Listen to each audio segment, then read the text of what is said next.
Rinky Dink Bullshit Podcast, episode 33. Holy shit. With your host, with the most, the podcast god, Superfly, Johnny Lee. Yeah. And tonight, I am joined by SkullFaceRecords, Nick Hyde. Hey, thanks to everybody out there that's tuning in and listening. Make sure that you hit that like and share. Show us that you care, motherfuckers. We're going to talk a whole bunch of bullshit in this motherfucker tonight. Thanks for having us in, Johnny. And right over here across from me, he wasn't scheduled tonight, and you guys seen him a couple weeks ago, but we took a bunch of drugs together tonight, so we rode up this way. You said there would be titties. Oh, they said there was going to be boobs. I thought there was going to be strip dances, too. I had to bribe him, but ladies and gentlemen, Anonymix right across from me. That's right. What's up? So we're up here tonight, man. We're going to talk about all things Skullface. We have these stickers in here. If anybody calls in and wants a sticker, let us know. Just come by the studio tonight, and you can get you a very nice and shiny SkullFaceRecords sticker on the house. Oh, Jane already wants one. Well, make sure that you put one aside for her. I like her show. I've tuned into her show. What is that? Tuesday nights, I believe. Yep, Tuesday night. Tuesday nights. Does it vary what time it comes on? No, it's about the same time, about 9 p.m. Yeah, man. She's got a good take on wrestling. You like hearing. I like hearing the different opinions, and you guys developing all these different shows under the landscape of NiceGuyAndy podcast, of course, but all these cool shows, man, like B Money.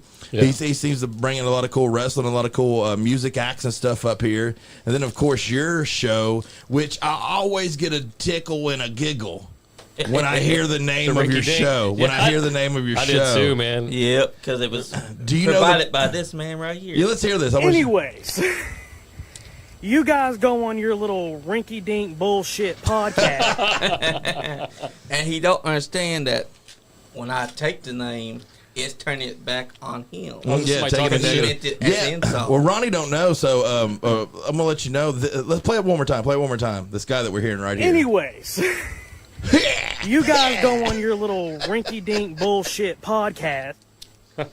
And what that was early. That was a few years back, because that was when you guys first started. Yep.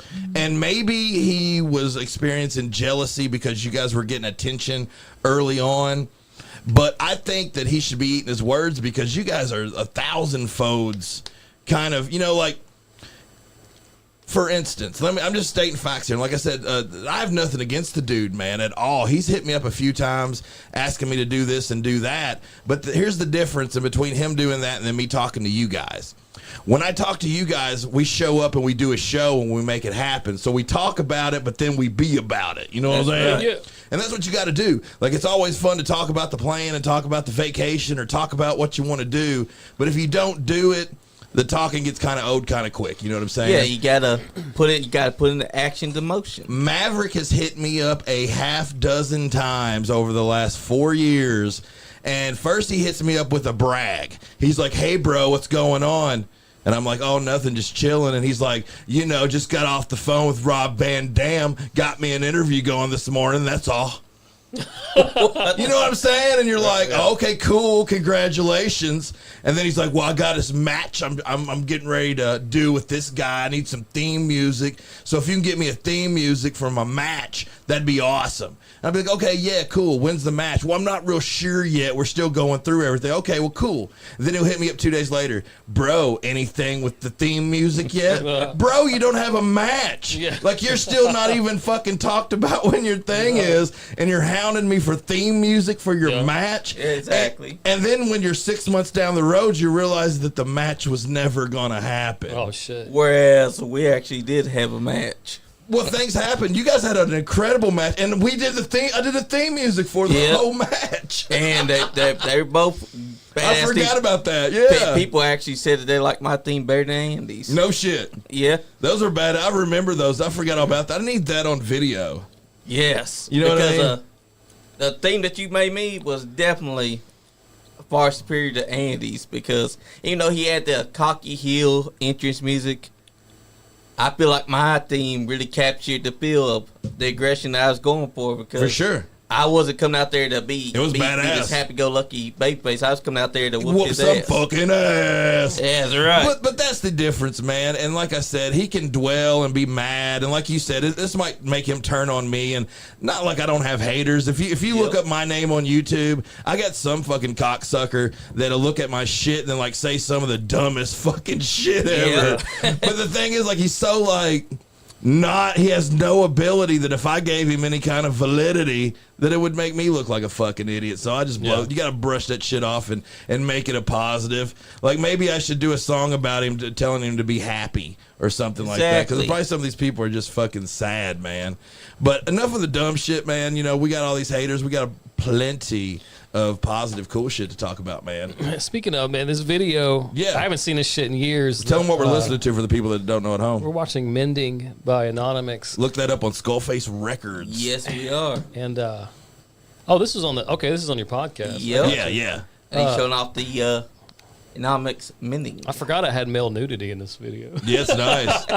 Full front penis. Yeah, there's some asses in there too. So if you want to see full front penis, check out episode Live with Nick Nasty, and there's Slow Kill. Slow Kill, yeah. Yeah. Yep, Slow Kill's another good band. Oh, can I tell everybody the news real quick? We forgot to let everybody know. If you guys want to call in at home, if you're listening, and you want to call in, you have a question about Skullface Records, or you just want to tell us that we are the 3 finest looking men that you see on Facebook right now. Oh, we're live? Just call in at 859-684-9535. That's 859-684-9535. And call in and let us know what's up, man. We're just talking music. We're talking bullshit. We'll talk whatever you want. If you have a favorite song you want us to listen to or whatever, man, we'll do whatever the fuck you want to do.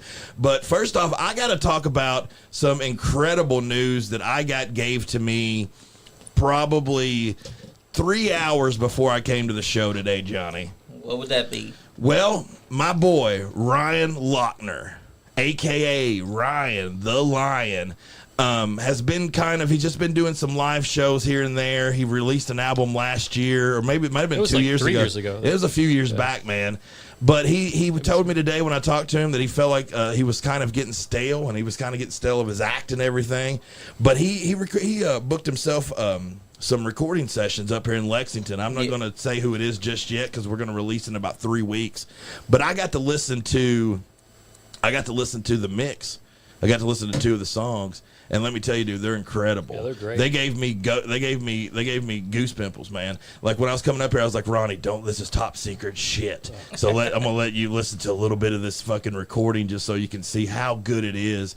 But Ryan the Lion, what he has coming out over the next about a month. About the next month, you guys will be seeing something. It's going to be incredible, dude. So that's one really positive thing that's going on in Skullface Records there he is right there. Now. I'm excited, Yep, man.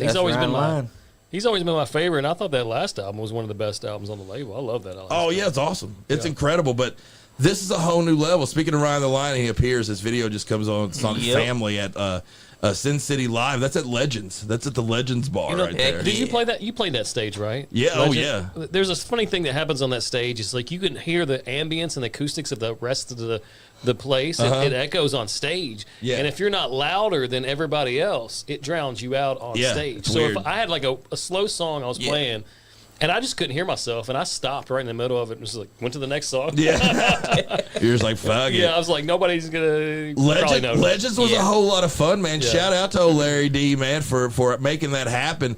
That's one thing in our lives I know me and Johnny got to experience a whole lot. That's where I first met you. Yeah, I met you. I was up DJing and probably announcing the wrestling show, and you were doing your thing, dancing to music and kicking ass. Yep. Those were some fun shows. The idea of a wrestling show inside a bar, and not only, this ain't no big bar, this is like a dive bar. Yep, that's so you were right next to the action, and the ring was right the fuck there. It was one of the coolest places I've ever seen a wrestling show. Yeah, was you there for the all women's wrestling show? Yep. I was for both nights. Dude, I had a studio. My studio, SkullFaceRecords, was right next door at the time. And my back room got to be the dressing room for the girls' show. That was a crazy story, man, because I was doing my vocals that day. Oh, yeah, you were in the front of the studio. Yeah, well, there was a vocal booth, right? And I needed it. So I go there, and it's witch day. And there was witches everywhere, and I'm like, "What the fuck? What's going on?" Yeah, what a fucking day! And then the wrestlers needed the place for their makeup and shit. And I was like, "Fuck!" So I got like an hour, And I busted my vocals out, got the bass strikes done. Yeah. As I'm like loading my stuff out, they're loading in. It was badass, dude. Yeah. They wasn't on, but we did have cameras. And I was like, man, what if they looked up, they had to think something weird. Because we didn't have any of the cameras working that were in there, but there was cameras like right there on the thing. Yeah. And that was where all their changing room was. It was hilarious, dude. What a cool experience with And that's also where Lexi Green finally came back to wrestling. When Yeah. she finally got to wrestle at a bar brawl. She's been all over the place kicking ass.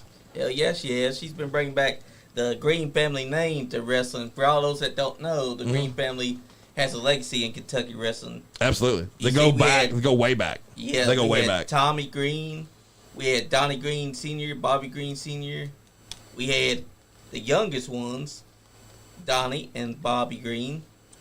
Then we got Lexi Green, and we have Rooster Green, Buddy Green. There are a whole bunch of them. Yeah, If dude. y'all don't know them by now, y'all should, because Lexi Green's going to crop up inside your neck. If you've been in the wrestling business for the last 50 years, anywhere in Central Kentucky or down in Tennessee, you know the Yep. Green family.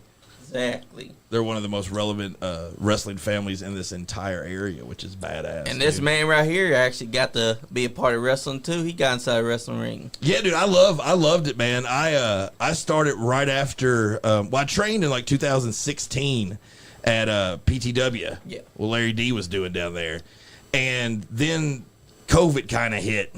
Yeah, I hate COVID. COVID killed it. And then I met this guy. I was selling. This is a good story. I was selling some weights, some free weights, and a guy hit me up, pulled up, big dude, huge, and had a wrestling shirt on. And I was like, "Oh man, you like wrestling?" I was like, "I'm into it too. I got a bunch of collecting all that kind of shit." And he was like, "Yeah." He's like, "I actually am a wrestler." He was like, "Here's my picture," and it said Juicy Jimmy on it. And I was like, holy shit, that's cool, man. That's badass, man. I'll have to fucking add you on Facebook and check you out and all kinds of shit. So I did, and we started talking. Next thing you know, we started fucking hanging out and doing like I had a studio at the time. He'd come to the studio and talk wrestling with me. Heck. We had a similar friend named Joe Lucas. Shout out to Joe Lucas out of Paris, Kentucky. He knew him real well, so we kind of knew all these same people. And then Juicy Jimmy was like, you know what? You'd be a pretty good, ring announcer or something. I'd do this thing in Frankfurt with KPW. Why don't you come out there and just check them out, man? They're looking for, see what happens or whatever. And I went in there and I fucking went in the ring and fucking announced for him. And Scott Diamond came up to me and said, "You're my dude." Hell yeah. So that's where it started. And I just started hanging out with all the dudes at KPW and learning what I'd learn. And realistically, man, Ratliff, I knew Jacob Ratliff my whole life, and me, him, and Jimmy, that was my crew. When me, him, and Jimmy were going to Tennessee and going to Frankfurt, that was fun, dude. That was being on the road and being a part of that was a whole lot of fun, man. I bet. It was living a dream. You know what I'm saying? And it was only a little shitty wrestling show in Frankfurt. You know what I'm saying? Yeah. To 50 people. But fuck, it's fun. If you love it and you're into it, it don't matter how many you're doing it for. That's what you're doing. right. It's just like music, man. I've lived my dream when it comes to that. We're talking about we're going to do a show. If you guys don't know, it's called the Rise and Fall of Hyde the Riot. Yep. We're going to talk about the entire ups and downs, the creation to the elimination of Hyde the Riot here in about a month. But being in Hyde the Riot was also kind of like my wrestling experience. It was being able to like live out some dream shit. That's It right. was being able to be in a band that's solid as fuck, that were fucking badass, doing shows, being badasses, and playing badass music. That's something that I wanted to do my whole life. So, it sucked that Hyde the Riot broke up the way that it did or whatever. But, dude, I don't regret none of it because, in the same way with, dude, when I got out of KPW, I had people that hated me, pissed off at me, mad at me about this or whatever, you know what I'm saying? And fuck them or don't fuck them, but regardless, I don't regret none of it because it was so much fun. Yep. It was such a cool experience. That's the whole point of wrestling, though. It don't matter, even in music, it don't matter if you're just playing for 10 or 2 people. You're doing what you love. And if you're entertaining those 2 people or 10 people or 30 people, you're still doing what you were destined to do. You're entertaining them. You're giving them something that they can talk about for weeks. Let's give them something to talk about. Exactly. Because that's what it's all about. having fun, and the people's gonna talk about you regardless. Yeah, dude. I mean, you know, like for instance, you said you had some other haters on there. Who was that other hater you were talking that does like, you know, like for instance, and I'll be totally honest with you. When I first met you guys, some of the wrestlers before I knew you, some of the wrestlers were like, "Oh, those are just some marks that come in here and, you know, just try to shoot videos and make money off the fucking wrestlers and shit like that and blah blah blah. And you shouldn't do their shows and you shouldn't do all that. And you know, it's just some bullshit." But they never got to know you. I know, right? So the people that were saying this, I know for sure never took the time to get to know anybody, to see what they're doing, to see, you know, where their head's actually at, man. Yeah. But they sure would take your money when you're at the door. Yeah. They sure do want your fucking $5 when they have a show or some shit, you know what I'm saying? But man, look, Ronnie Kenner on stage. I haven't seen this for fucking years That's either, nice, man. baby. I have to rewatch all these. Yeah, you know what they badass. say? Your haters become your biggest stands. Well, just regardless, man, if you're doing what you love and you're not ripping nobody out for fucking nobody over or you know, lying about a bunch of bullshit, then do what you want to do. Who gives a fuck? Who gives a fuck if they like you or they fucking hate you? You know what I'm saying? Regardless, I still got a wife and kids and family and home and all good shit. You know what I'm saying? Yep. Like, that ain't gonna change friends shit. that actually have you back. Are you ever gonna bring Sin City Live back? Yeah, I'd love to. I'd love to. I just haven't had a chance. I haven't had a chance and haven't had a spot. Yeah. I love what he's talking about is the Sin City live music series that we did, man. We filmed a couple inside the studio that we had in 2020 and then, or in 2021 and then in 2022 at the Legends Bar, we had a show and we record a few people live there. This was recorded there. This is Matt Green. He's incredible. Shout out to Matt Green. So I did a soundboard recording of a Matt Green show where I took my recorder down and plugged it into the soundboard. And then went in and mixed it. And I was so proud of this when I did this. And I was like, I hope he's cool with it. This is going to be amazing. And we, you know, it's there. Yeah, we got 2 like 12-minute tapes of that. I took this picture too in Utah.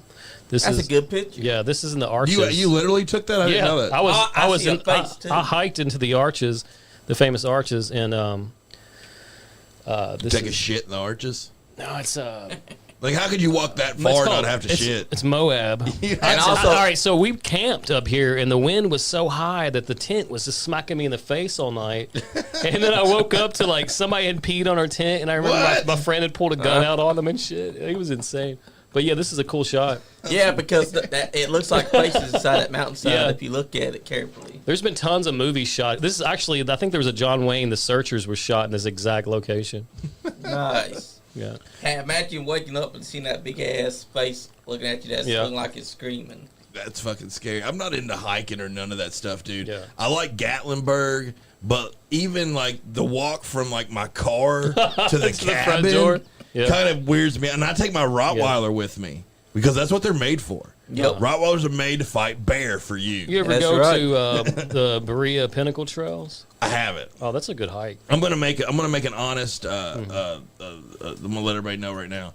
I've never been to any trail anywhere. Oh, really? Ever? No, the gorge. Nothing. Oh man. Yeah, lying. I went to the gorge and went up the natural bridge one. I went up the ski lift and then went down, then walked down one, and I wasn't used to it. I had flip flops on. Oh shit! And by the time I got to the bottom, dude, my legs were fucking shaking and doing all kinds of fucking weird shit. But that was the only time I've never been a hiking, dude. If you kind of notice, I kind of got a weight problem, a little fat. And that's I don't mix with hiking. Have you ever been up on a mountain and looked down below? For sure, like a ski lift type shit. Yeah. I was up on a mountain about a ski lift. We went up there for a tourist attraction. I got to stand on the edge of the mountain and look down below. What mountain are you talking about, Johnny Lee? Yeah, it's way out there. I think I'm forgetting what mountain it was. Was it in Kentucky? Yeah, it was here in Kentucky. Okay. Went up there, looked down. That's a scary sight because there's nothing below. You're just standing there on the edge of the mountain. That freaked me the fuck out. If you were to fall, you'd be dead. Once again, if you guys want to call in and talk to us, let us know what's up. It's 859-684-9535. We're sitting here with me, Nick Hyde, That's right. Ronnie Kenner, and Johnny Lee, the Superfly, baby. Now I remember what mountain it was. It was the Daniel Boone. The Daniel Gorge. Boone. That's the Red River Gorge. Oh, okay. Yep. Now I remember because we went and we had this shitty ass experience with camping there. I mean, we instead of we got something we got somebody calling in. Hello. What are you doing? Hey. Hey.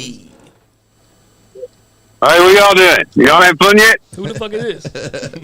Who's this? This is a critter. Critter man. Y'all know about the critter man. Oh, Yeah, hey, it's Slow Kill. Holy shit. It's that guy. All right.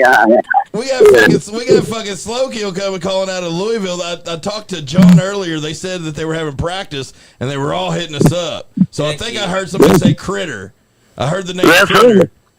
Yeah, that's us. That would be us, man. How's everybody doing, man? How are you guys doing tonight? Jamming our ass off, ready for the next show. That's bad. I'm going to let everybody know who it is, and you guys tell them where you're doing and what kind of shows you guys got coming up and all that, guys. You guys are listening to Slow Kill on a call-in right now. Bad fucking ass. What you guys got going on? Oh, man, we got so much cooking right now, man. We've been doing a lot out of state, and we got some really killer collaborations coming up. Next show is Wrong Side 812 this Saturday with Austin Nethery and Ronnie and the Copper Bandits. Yes. Hell yeah. 9 o'clock by the river. They stole the copper out of my house. Those damn bitches. You got no Portland, baby. Yeah.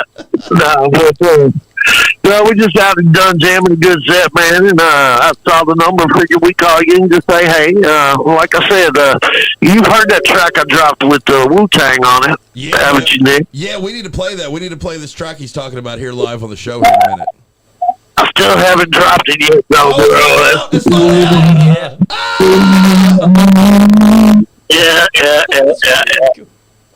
Yeah, and we're working on another collaboration right now with another all-star hip-hop name, which I'm not going to drop right now, but we are supposed to go perform that up in Boston at the Hip Hop for Humanity show. Holy shit, hell yeah, man. Traveling all around the place. Well, you guys deserve it, man. We were talking about your band on the way down here. Every time we hear you guys play, man, the live performance makes you like your band a little bit more every time you hear you guys. And then when you get to actually meet you all, you know, that's the icing on the cake that you guys are all so damn pretty.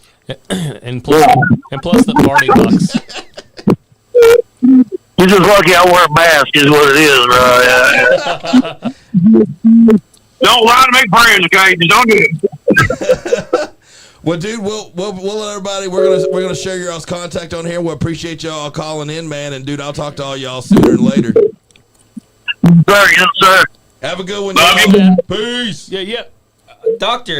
Chainable, instead of calling, he just messaged, he texted, he said, Dr. Cannibal, tuned in, suckers. What? Yeah, Dr. Cannibal said he's tuned in. That's funny. Man. All right, take care. Later, man. Later. Yeah, if you guys got that was Slow Kill calling in from Louisville as they fucking rehearse them bangers they be throwing out. Yeah. He's talking about doing a release with fucking Wu-Tang and other hip hop stars, man. He gets out there, dude. Yeah, that's what he's talking about. And if you guys want to call in and talk, dude, and shout out what you guys got going on, 859-684-9535. That's right, because we want to give out local musicians, give them a chance to talk about what they got going on. Yeah, or if you got music, send it in. out. Yeah, if you're a local musician, send in the music, man. That's all I do is fucking promote other people's music. That's right, brother. I had a guy. I was bitching. Sometimes I get sassy on Facebook and shit. I get bored and say some shit. And I had a dude be like, I was kind of what I was talking about was I was like, musicians need to support other musicians more. Yeah. Or you're just going to be a musician in the scene for 20 years playing to your wife. Yep. And some guy chimed in and was like, hey, you only support Skullface stuff. So, so preach to the mirror. That's what he said? And I said, man, my rebuttal was literally, well, you obviously don't know me. Yeah. And I obviously don't know you. There's usually more. Because you got life fucked up. Like, I would love to be the guy that promotes only my shit nonstop. Yeah. Sorry, I do have a bunch of fucking things I do, so I do put my shit out there too. But I promote other people's shit more. Like, it's 10-1, dude.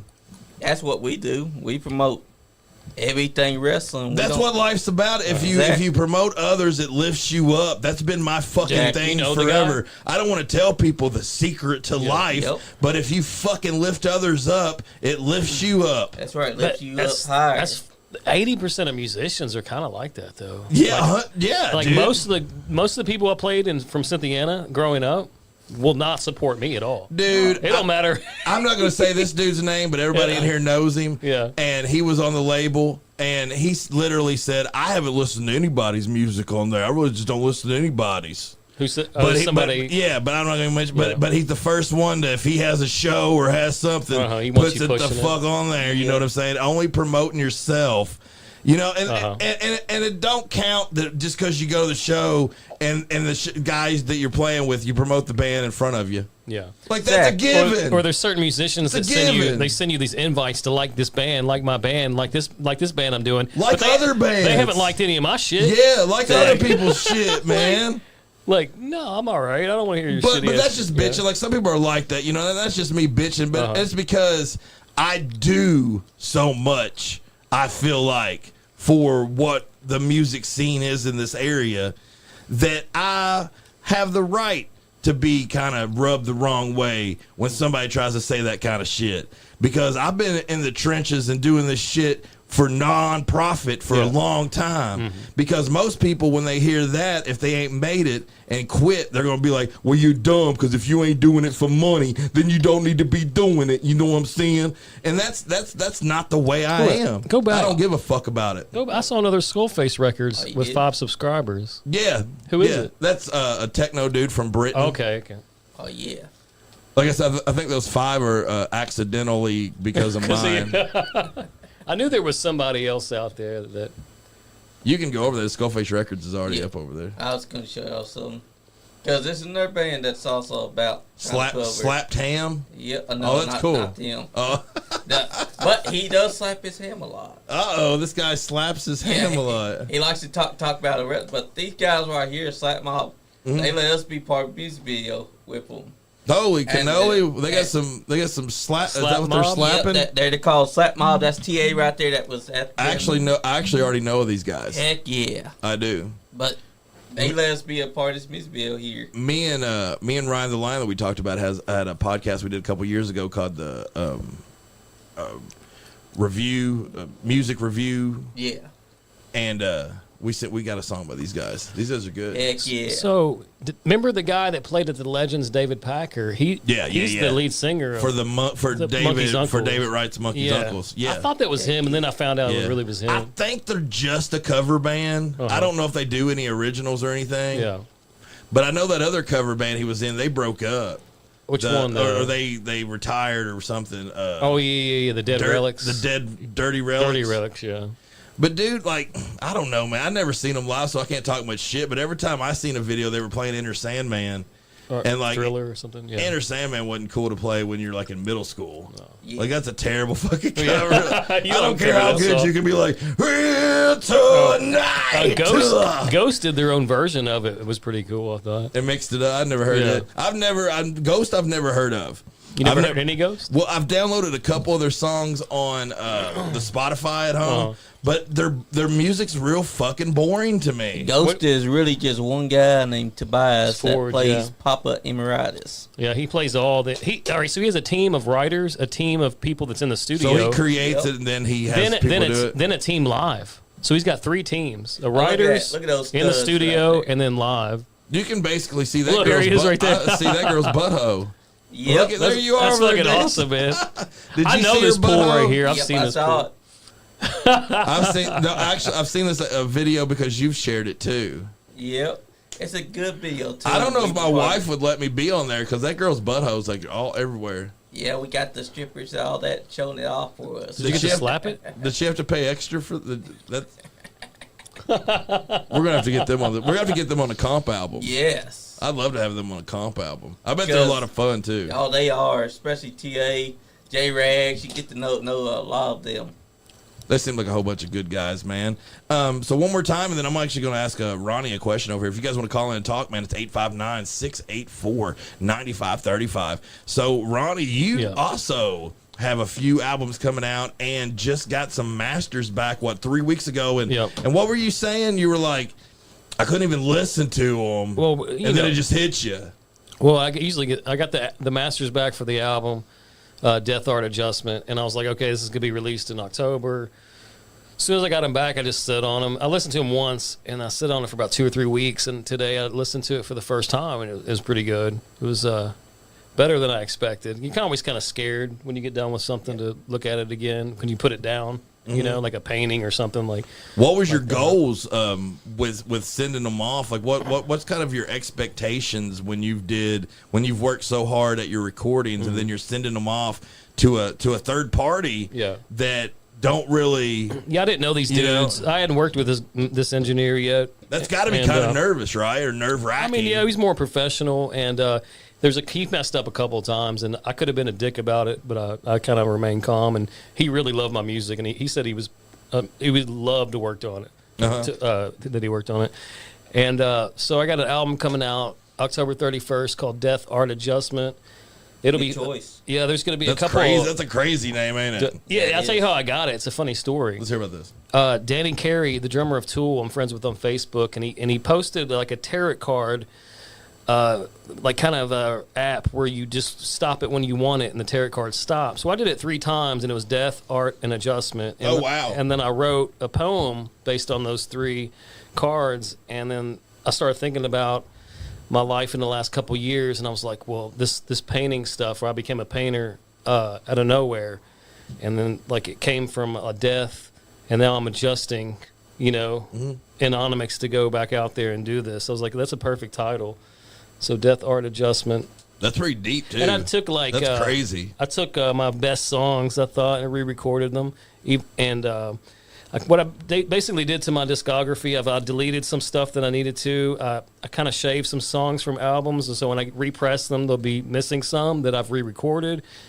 And I'm putting all the weird noise stuff on one album. It's going to be out the same day as a bonus. It's called Metatronic Biorhythms. It's going to be all like first take, improv, made up on the spot songs that I did over the years, like as a collaboration altogether, or a compilation altogether. And then we got a triple EP coming out. It's called the Inverted Trinity. That's insane. So you got so much fucking. Well, this is all SkullFace Records. Yeah, basically, Cannibalistic Death Cult is re-recording 6 tracks of theirs, and this will be the end of them. Valenian, I'm putting 6 songs of my old band on there to open, and that'd be the end of Valenian. And then some of the punk stuff that we did early on in SkullFace. We just released a Valenian song on this new compilation. Overthrown, Diversity is a Thirst in Me. And that's a banger too. That's a banger of a song. That was just released this morning. Yeah, that's me in my 20s, man. And there's another song I sent you called The Sky Chamber, which is probably my most personal song ever because it has 6 different instruments that were in my grandmother's house. Oh, wow. And there's like a pump organ, a piano, there's her xylophones on there, there's clarinet on it, drum track was recorded downtown. But that's probably my masterpiece. I think it's a weird ass song, but I don't want to mention it because it was your grandma, so I'm not trying to disrespect it. But man, I'd really like to get on the pump organ.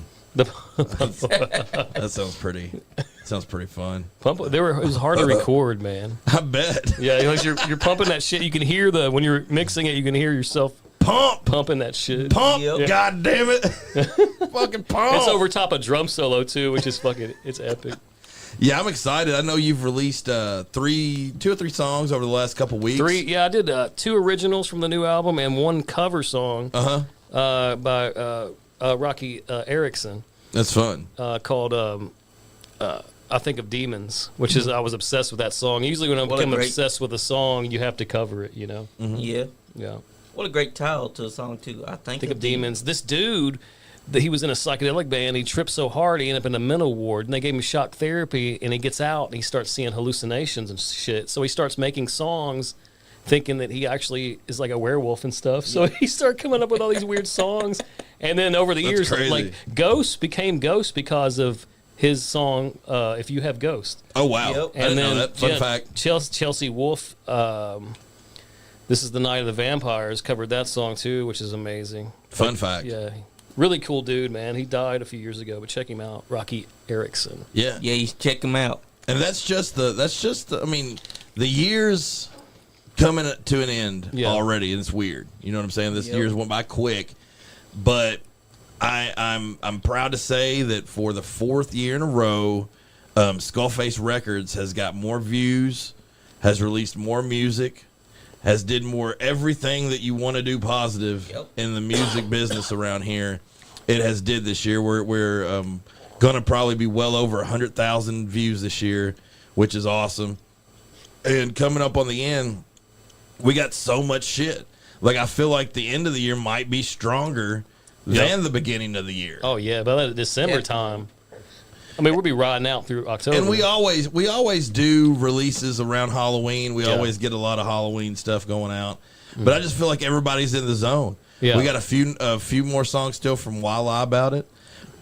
We got a couple from Six Himself in the Flesh still that I haven't released, which is crazy, that's like a horror German rap, shock rap. Heck yeah. And nobody knows who he is. It's fucking insane. I know who he is. I'm trying to keep him a secret as long as I can. I feel like I've literally said a few things to him on Facebook before and been like, oh crap, if Ronnie and Todd see, or Ronnie and Lord T see this, man, they're gonna fucking know who it is. They're gonna figure it out. You think we would know? Yeah. Oh. Yeah, if you once you thought about it and then looked at him and talked to him or looked at his shit. Is it somebody that we already know? Absolutely not. Oh, okay. But we would know if you commented on something like the name. For sure. Okay. For sure. Huh. For sure. That's wild. Thankfully, they did not look. The hints are there. I didn't know who Lord T. And I'm not gonna lie, like I'm not because Lord T hit me up and was like, "Hey, it's Gilvin," because I used to do this project called One Part Madness with Gilvin, and it was hip hop, and he was like, "Oh, that's Gilvin." But it's not. It wasn't Gilvin. I listened to some of that stuff, like your earlier stuff on Skullface. That was like the first project, right? Yeah. Was One Part Madness. Yeah, One Part Madness. That stuff's good. Yeah, it was fun. Yeah, I liked it. That's a lot of the stuff that I'm redoing now. I've been in the studio doing a whole lot of just retracking of my first the acoustic album, Just a Phase, and my One Part Madness first album. That's right. Which is just self-titled. So I've been doing a whole lot of that, and Gilvin rapped so much and did so much rap, and I didn't want to, like, he just don't want to be a part of shit no more. Like, he just don't want to be in the music thing. Yeah. And I don't want to rap his lyrics. Oh, you got to redo it? Because I thought about it. I was like, well, cover song, if I'm covering it, you know, it's like if I'm covering my old band, I could just redo it and think about it that way. But I was like, I just want to write my own verse. Yeah. And rewrite stuff and just kind of tighten everything up and record that. Because I got a whole lot of stuff I'm recording myself as well. I got a bunch of cover songs I was doing. I've been anti-cover songs for years and years and years. And I was like, you know what? I'm going to do real shitty covers of songs I really like and just have fun playing them and have fun recording them and stuff. And I've been doing that a lot over the last month and a half. And like I said, I got a Nick album coming out. I got a hip-hop thing I'm doing called The Sinister. It was called The Sinister 6, but it's hard to get dudes in the hip-hop. Unless you're listening out there and you do hip-hop and you can rap, and you want to be on a fucking project that's badass, hit me up. because I can't find rappers that actually want to write verses and like get it down or have time. Because if they can and they got ability, they don't have time. So I started this project out calling it the Sinister Six, because I had 6 people, including myself, that I was going to get to do all these rapping and stuff. But I can only get like 1 or 2 people that can collaborate. So I switched and I just got a tattoo called 77, and I used to have a band called Negative 77. So I switched this whole project to it's going to be called Sinister 77. And that's a hip hop project that I got that's going to be coming out before Christmas. We're going to be releasing a whole bunch of tracks. So about Skullface, talk about some of the other artists. Like, is BabyWolf doing some stuff? With BabyWolf, man, BabyWolf has a band, I believe, that he's been practicing with. And I put it on the table for him to come and record several different times. Yeah. And he just I guess been too busy or something, but I think he's been practicing a lot with his band he's got going on. So he's going. But I haven't really talked to him much, man. He hasn't really touched base with me with what's going on. Yeah. So I don't know. I don't know if what his plans are. You got anybody else you want to know about? Let me think. Troy Perry. Troy actually is going to be up here in this show next Thursday. He's going to be the guest up Money here. Straight Shooting. B Money Straight Shooting, baby. Number 4. Number Bizzle. Y'all be coming hard. Be coming hard on B Money. I mean, we do be coming hard because that's why it's called Straight Shooting. You didn't make this a sticker that Straight says that. Shooting. I say that when I'm getting ready to sell everything on the screen at work. I'm like, coming hard. Sell everything. When you go to the Skullface thing, go to the playlists, and there's go over real quick. Playlist. Go over the other way, like right or left. I mean, yeah, keep going or go down now. Let's see where's the. There you go. There it is. No. Go back. Now go over. There's a bunch of playlists. Right go there. Over. No. Right there. No. That's the. Those are shorts. No. Right there. Right here. Yeah. Now this is actually a playlist with all 75 songs that's been released this year.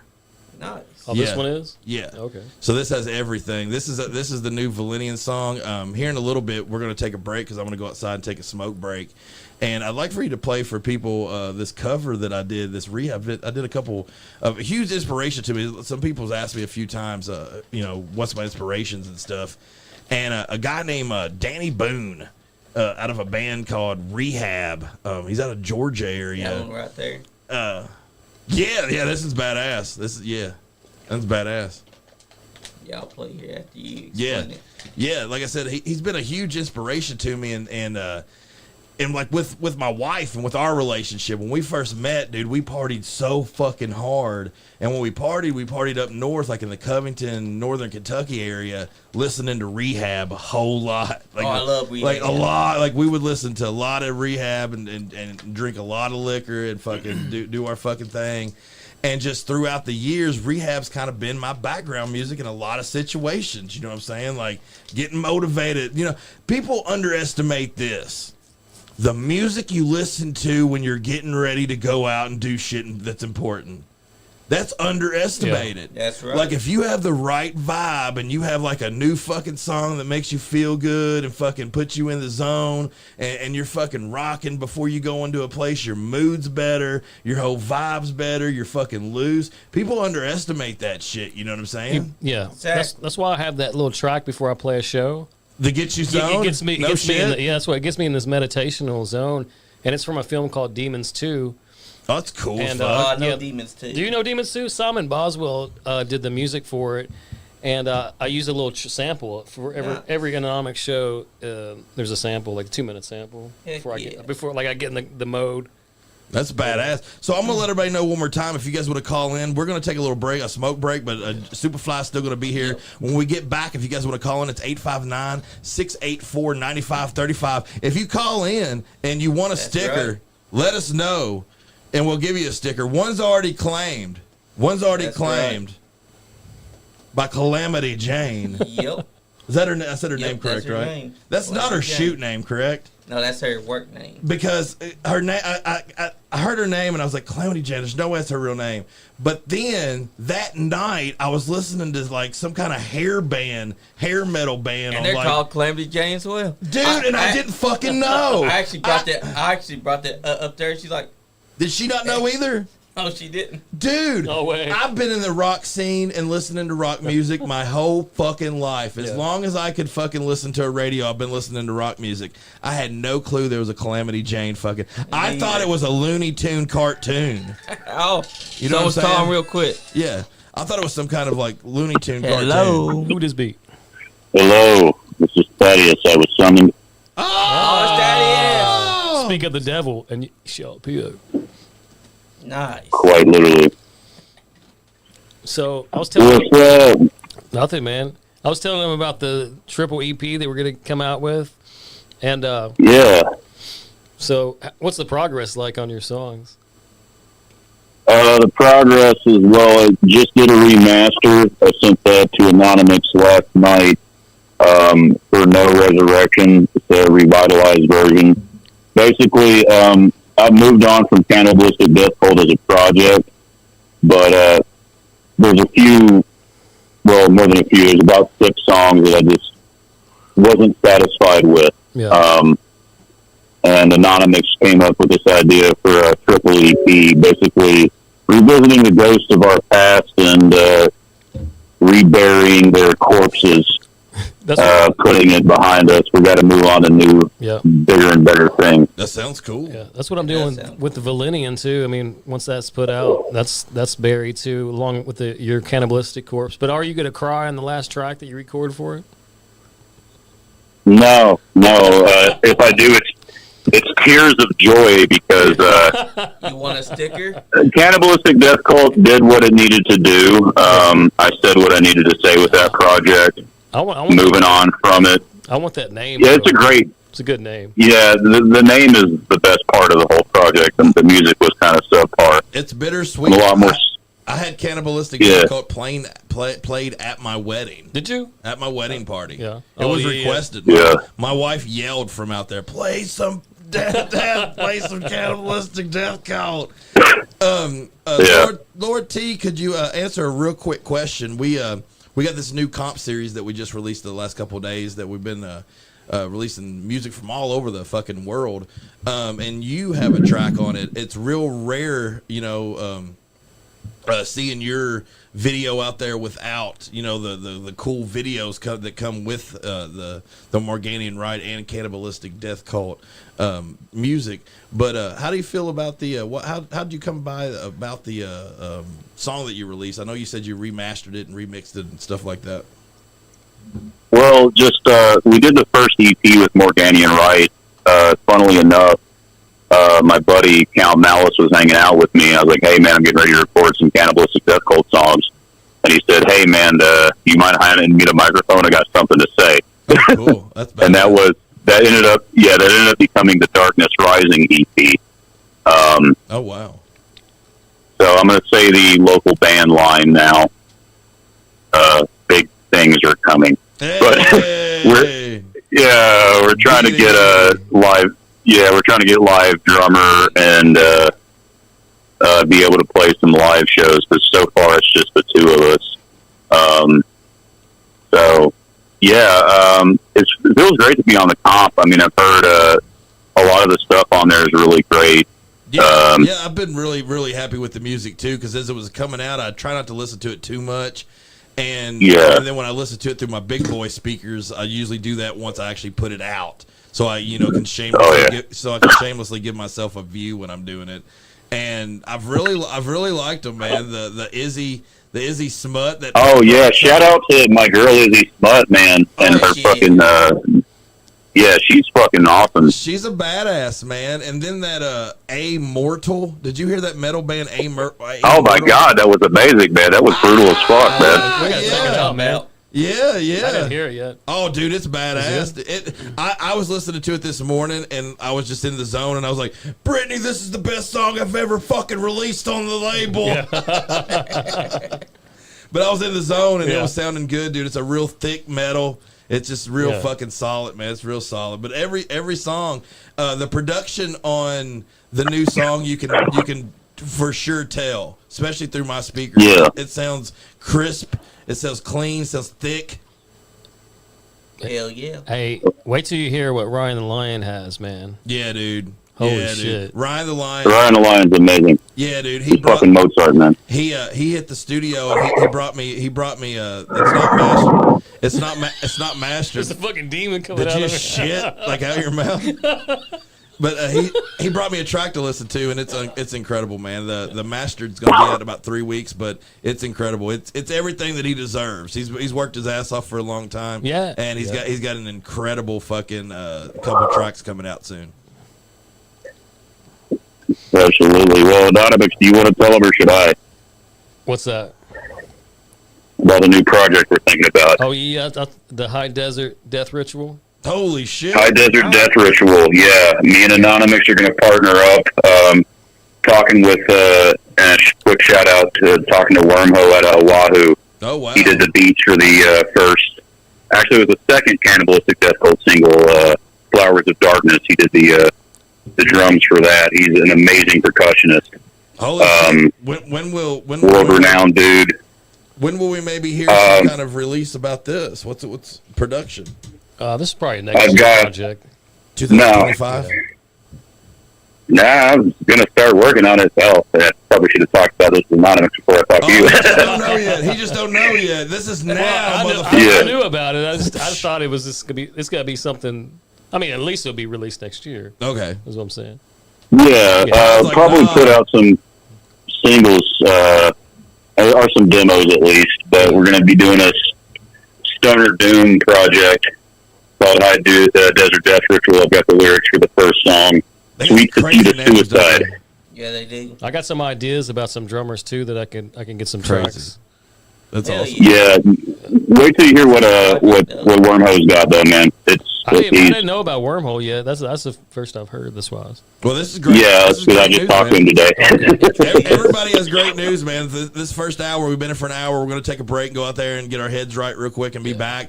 But this first hour, like I said, we've did nothing but talk about all these new releases, and that's not stopping. We've not even hit it. I think my boy's going to play a few of my new songs that I've recorded on here. There's a couple off my new album. If you see the bright yellow Nick on there, that's some of the songs off the new album.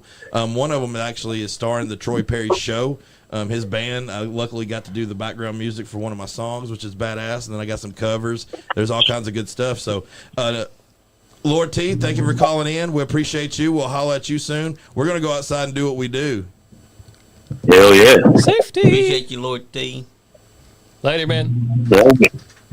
Hail Satan, party hardy and surf naked. That's right.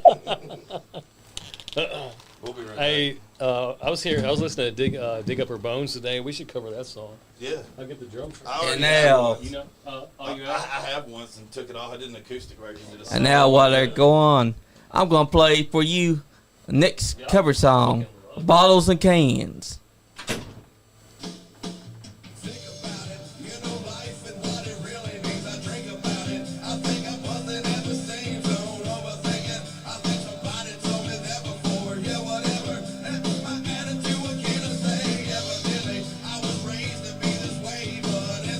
You can find this song on YouTube.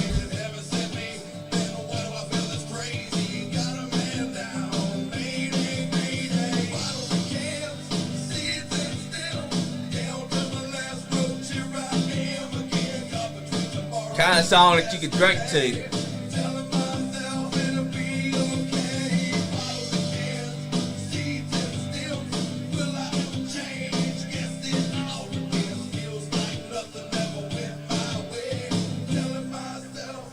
Skullface Records, that's where you can find it. Go to YouTube, type in Skullface Records, and you'll find this song on a playlist.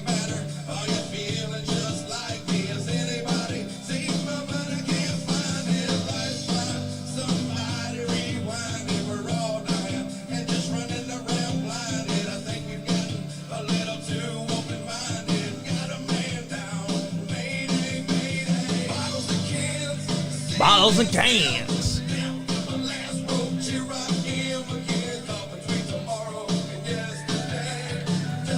Oh, looks like someone's trying to call in. Hold up.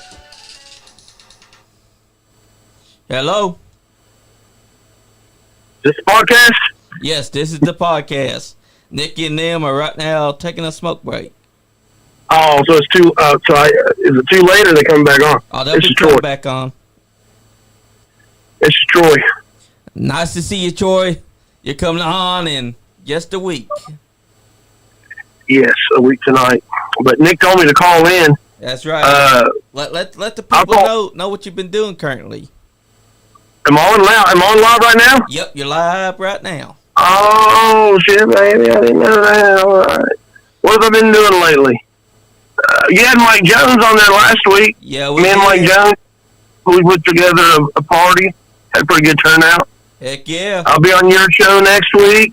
Next Saturday, I'm emceeing Witch's Day Out in Cynthiana, Kentucky, and then my band, the Troy Perry Show, will be headlining it that night. And we just recorded, which I might debut on your show next week. We just recorded two new singles. Heck yeah! So there you go. The people will love that. That's the Troy Perry Show that y'all are hearing right now, talking through the phone. Well, Troy Perry of the Troy Perry Show. Yeah, that's true. And what's funny is that you didn't come up with the name on your own. You were not even going to name it that, but just stuck. No, I wasn't. What name would you have went with if you? I was just doing solo shows with an acoustic guitar when I first got in with Nick, and he was putting these little spots for me. But the thing was, a lot of other people was doing acoustic shows. Yeah. And so I wanted to stand out because he'd have me right there before the main band started playing. And I thought, how can I stand out? So I would start walking around or pulling people up on stage or getting some of the other, like the last song I'd get a couple of the other musicians up there with me and we'd have a big jam or whatever. And it would turn into a quote-unquote show. So then Nick started calling me the Troy Perry Show. He's going to put on a show tonight. You know, because I was doing all this other stuff that stand out. Because it's hard to keep a crowd's attention with just a guitar. Yeah. You're basically background music. So, I mean, people enjoy it and they're listening, but they're also, you know, talking back and forth and you know, but, so he started calling me the Troy Perry Show because I was trying to stand out more. Not against anybody. I was just like, how can I do something where people kind of look up and see what's going on? Exactly. Well, then whenever I put a band together to do some of these original songs, Nick already had me booked at the Troy Perry Show, but I said these next 2 or 3 shows we got coming up, I got a band. I want to put the band in there, but he already had it booked at the Troy Perry Show, so I just went with it. Heck yeah. So, and when I got up, I had a whole band behind me, and it just stuck. Now, originally, it was going to be called.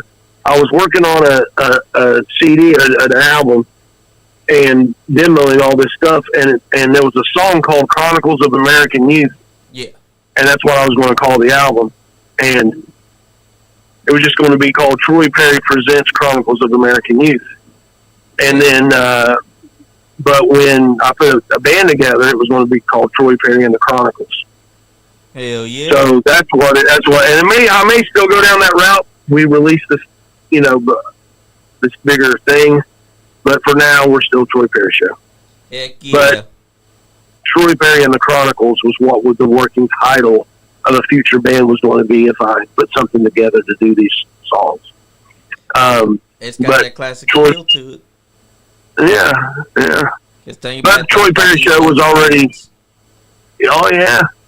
But Troy Perry Show was already booked under that name. The posters were already made. The flyers were already made. So I just... Instead of showing up doing what I was doing with an acoustic, I showed up and put on a same, not bigger show with 2 guys behind me. And that's just stuck. Yeah, nothing wrong with either one of them. That's right. They're both good. Yeah. And we'll be seeing you soon, next Thursday night. Next Thursday night, I'll be up there with, I guess Nick's rolling back up there. Who's Nick with tonight? Nick is right now with INONOMIX. It's Ronnie Kenner. Oh, are they coming back in? Yep, they'll be coming back in soon. They're smoking right now. I'll stay on. That might take a minute, if you know what I mean. Yeah.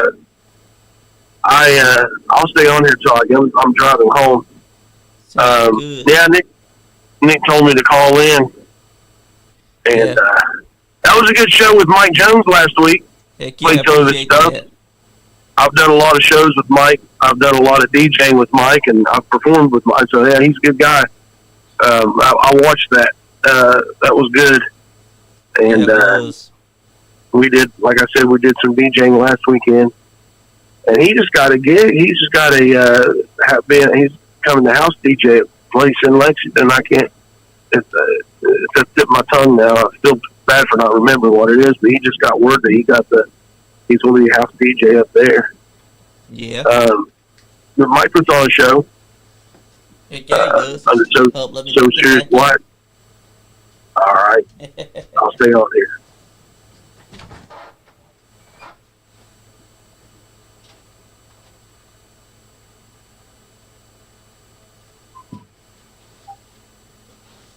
Sorry, folks. Technical difficulties. I had to open up the door so that they could come in more easily. You still there, Troy? Yeah, they're there? Not yet. They're still doing their thing. Getting that smoke in. I thought you was letting them in. Yeah, I thought that they were at the door. They'll be back up here, though, in a few minutes.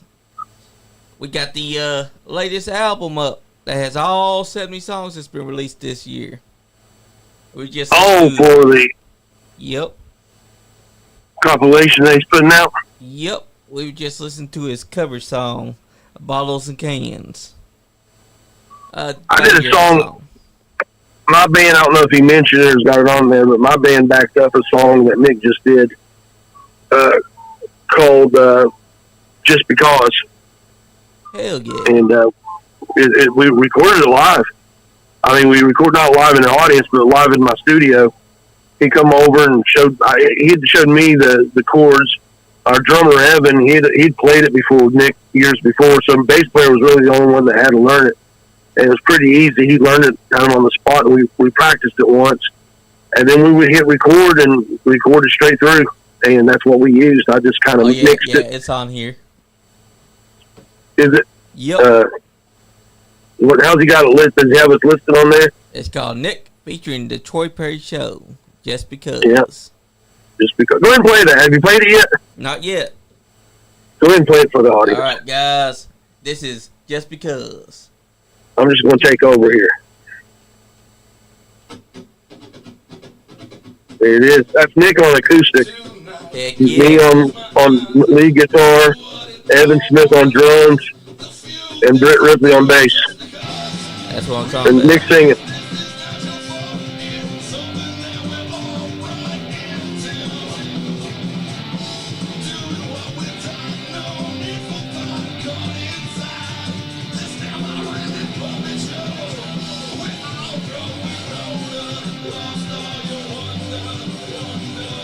I like it. And now we got Nick Hyde back in here, Troy. Troy's on here. Oh, we got Troy online? Yep. Hey! He called in right at the end of 8. Troy, now can I hear you? T. Perry. There he is. Hey! We've just listened to the cover. That's funny. We were actually, right before we went to break, Ronnie had asked about you, and then we got distracted. So we were going to talk about your new releases going out, so it's perfect to have you on there. How are you doing today, Troy? I'm doing good, man. I just got back from the station, the pub, not the radio. How was it? How was it down there? Oh, good. Trees down there doing their thing, and I ate some food, and they're down there partying, and I got tired. I'm getting old, man. I'm getting too old to hang. I can't pronounce the name of that place correctly. I call it Bianchi's. Bianchi's. How do you say it, Troy? I say Bianchi's. Bianchi's? Oh, it's not. It's Bianchi's. Is it Bianchi's? Yeah. But it's like, well, if you ask Google, it says Bianchi's when you type it in. So, I used to work there, man. They fired me. Because you said it wrong. Yeah. What are you doing? Hey, Ronnie, what's up? Hey, what's going on, dude? Hey, man, it's always good to run into Ronnie. Ronnie's freaking alien of SkullFaceRecords. He is an alien, as Nick calls it. Yeah, we don't drive up here. We just take Ronnie's spaceship. Yeah, I have had right. I have had alien abductions. We'll have to talk about that on another show. That's a whole story. That's a whole story. I wasn't going to talk about it. We should do that for October. Yeah, it's October. First off, also, Troy Perry's going to be in the studio next Thursday. Yep. So you guys better be fucking ready. You know he brings his guitar and turns his hat around backwards, and it's fucking go time. Troy be coming hard. Always get in there. Always get in there and try to be real proper, like my radio.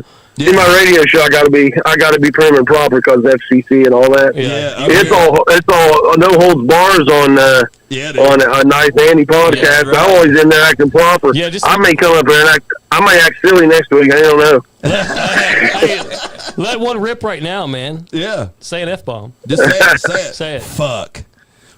Say it. No. You gotta wait. You gotta wait for my. Feels good. I don't want to. Hey, I'm a guest right now. I don't want to.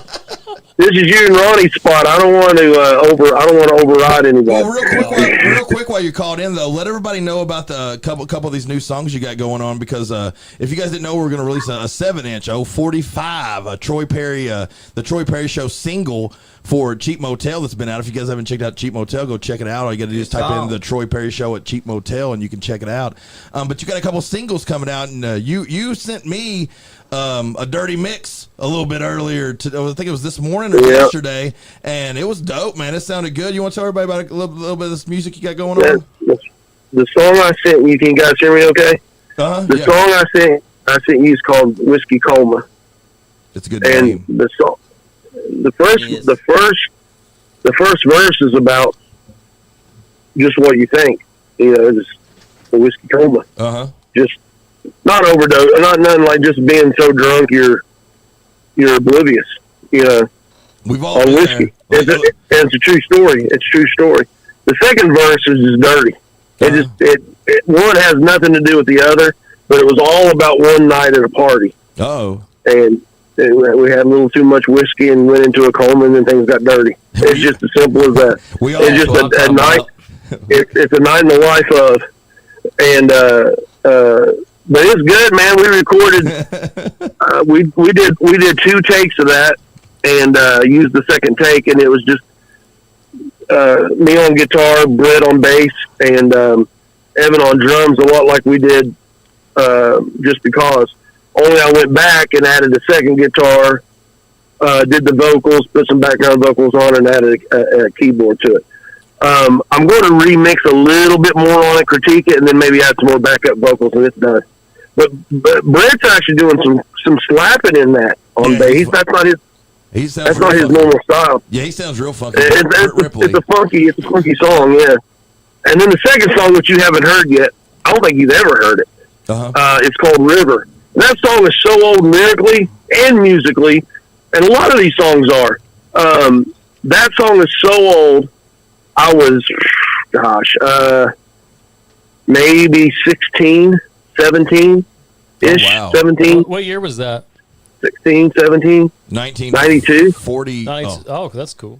I mean, because 91, 92. I played. But it was a big deal. The song's called River. Yeah. And it's dark. I mean, like when you hear these 2 songs, when you listen to Whiskey Coma, there's a lot of funk in it and a lot of just classic. It sounds like a 70s rock song. Yeah. But just jammed a little modern. I mean, but there's some modern vibe to it. River is, and like Whiskey's just a party song.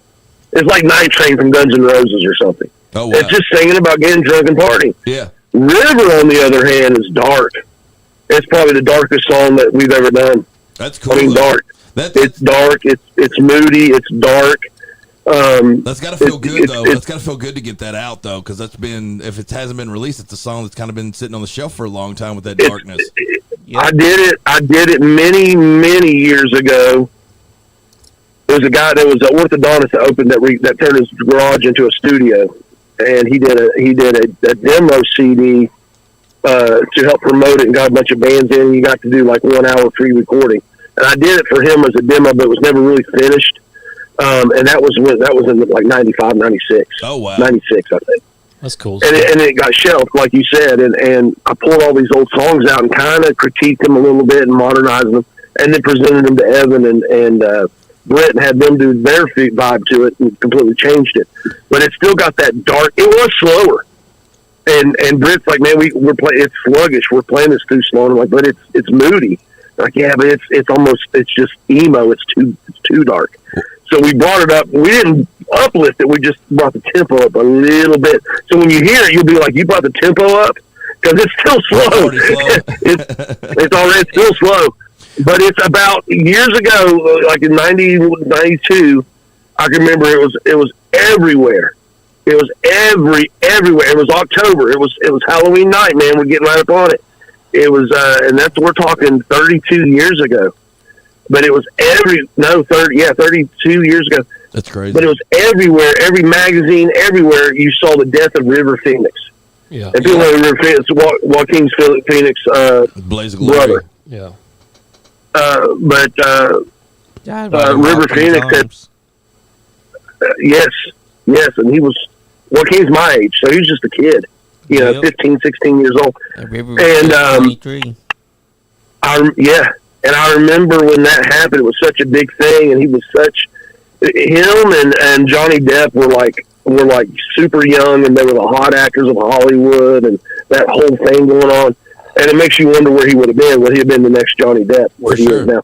Those guys and like Keanu Reeves, that whole Hollywood early '90s kind of pre-grunge, but the '80s thing was over. Yeah, the whole Winona Ryder days, all that stuff. Yeah, and so River named after him, but it's literally there's a line in there that says, "There's a needle, there's a spoon in the drawer. I found a needle on the floor." Wow. Yes. That's the first lyrics of the song. There's a spoon in a drawer. And I found a needle on the floor. Yeah, I know. And it's about addiction, but it was inspired, not about, but inspired by the overdose of River Phoenix. That's why it's called River. Well, I know everybody's excited to hear the new music from the Troy Perry Show, and this might be an early announcement, or it might be an announcement that's not even going to happen, but I heard there's rumor there might be a little change in the title of your band name. Is that correct? We talked about that. This single will still be the Troy Perry Show. I think I'll wait and see how the full 12-song full album goes. But originally when I was demoing all this stuff, it was the demo was going to be called, with me playing everything. You heard some of that early stuff when I first sent you stuff. Yeah. Those early demos of just me playing everything to put a future band together. But the album was going to be called Troy Perry Presents his Chronicles of an American Youth. And that's because I'm pulling all these old songs out that have been sitting in the shelf for 20 years, 10 years, and Chronicles of an American Youth, because I wrote these when I was younger, like about River Phoenix. But I try to put a modern twist to them. And then there's a couple songs that's new, that's in there. Well, then you started booking me at the Troy Perry Show because I was trying to put on a show, one-man band, at the Skullface stuff, bringing people up on stage. And then I was already booked as Troy Perry Show and put a band together, so I just honored those bookings under that same name, and it stuck. But it was originally, when I put a band together, it was going to be called Troy Perry and the Chronicles. Oh, gotcha. So I don't know. That could be a change. Who knows if that's going to happen or not? Maybe we should vote on it. Maybe we should have like a huge vote where we have like the fans vote in. That's true.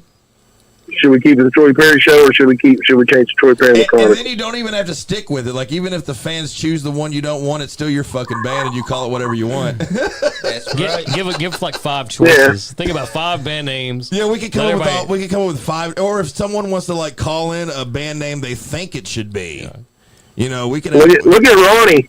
Look at Ronnie and the Anonymix. Yeah. He is anonymous. And I started to do that. I started to just come up with a band name. I've done that in the past. Yeah. Where I'll put like 4 songs together, call it like Foo Fighters. Like Dave Grohl, that first album is just Dave Grohl, but he called it the Foo Fighters. He didn't call it Dave Grohl. That's the only Foo Fighters album I like. I can't stand anything else. Oh, I do it all the time, dude. Like, I'm OnePartMadness, -77, the backup beat down, Swamped and Ashy. Yeah, you do it more than me. Like, come on, man. I remember when we first started hanging out, I was like, wait a minute, you're behind every one of these projects? Yeah. How? Yeah. It's all my different personalities. He is every one of those projects. Yeah. I just asked my wife. It's a different personality with each one, man, and they're all completely different. And they're all the same person. Troy, I appreciate you calling in. As always, it's a pleasure talking to you, and everybody that's listening, we're going to have him in studio, sitting here at the same place, same time next Thursday. That's right. And if you want to check out any of Troy Perry's music, just type in. All you got to do is type in the Troy Perry Show, or go to any of the Skullface pages. You can go to the Bandcamp. He also has this EP on Spotify, so if you're on Spotify, type in the Troy Perry Show, and you can check out all of his awesome ass music, man. Troy, thank you, brother. Yes, sir. Thanks for having me on. We will see you guys in person next week. I will be bringing a guitar, and we'll see where that goes. Did Ronnie bring one tonight? No, I didn't. Bring Ripley. Bring Ripley and Evan too, if either one of them are available. I'll do that. I'll see what I can muster up. Absolutely. I left my guitar at the cheap motel. Cheap Motel, real quick. Cheap Motel is actually about growing up in the projects. The ghetto. That's what Cheap Motel is. It's just the ghetto. Yeah, the motel is just an acronym for, or not acronym, but a parable or whatever you want to call it for the inner city projects. Damn, but that song is 100% true.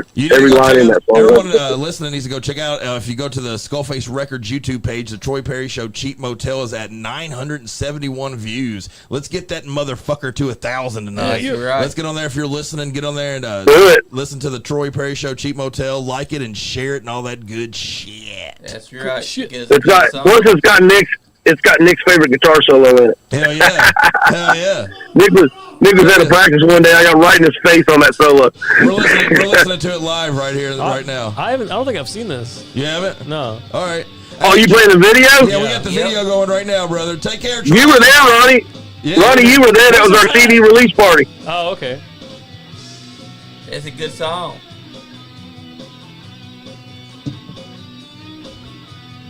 It's a good video. Yeah, it is.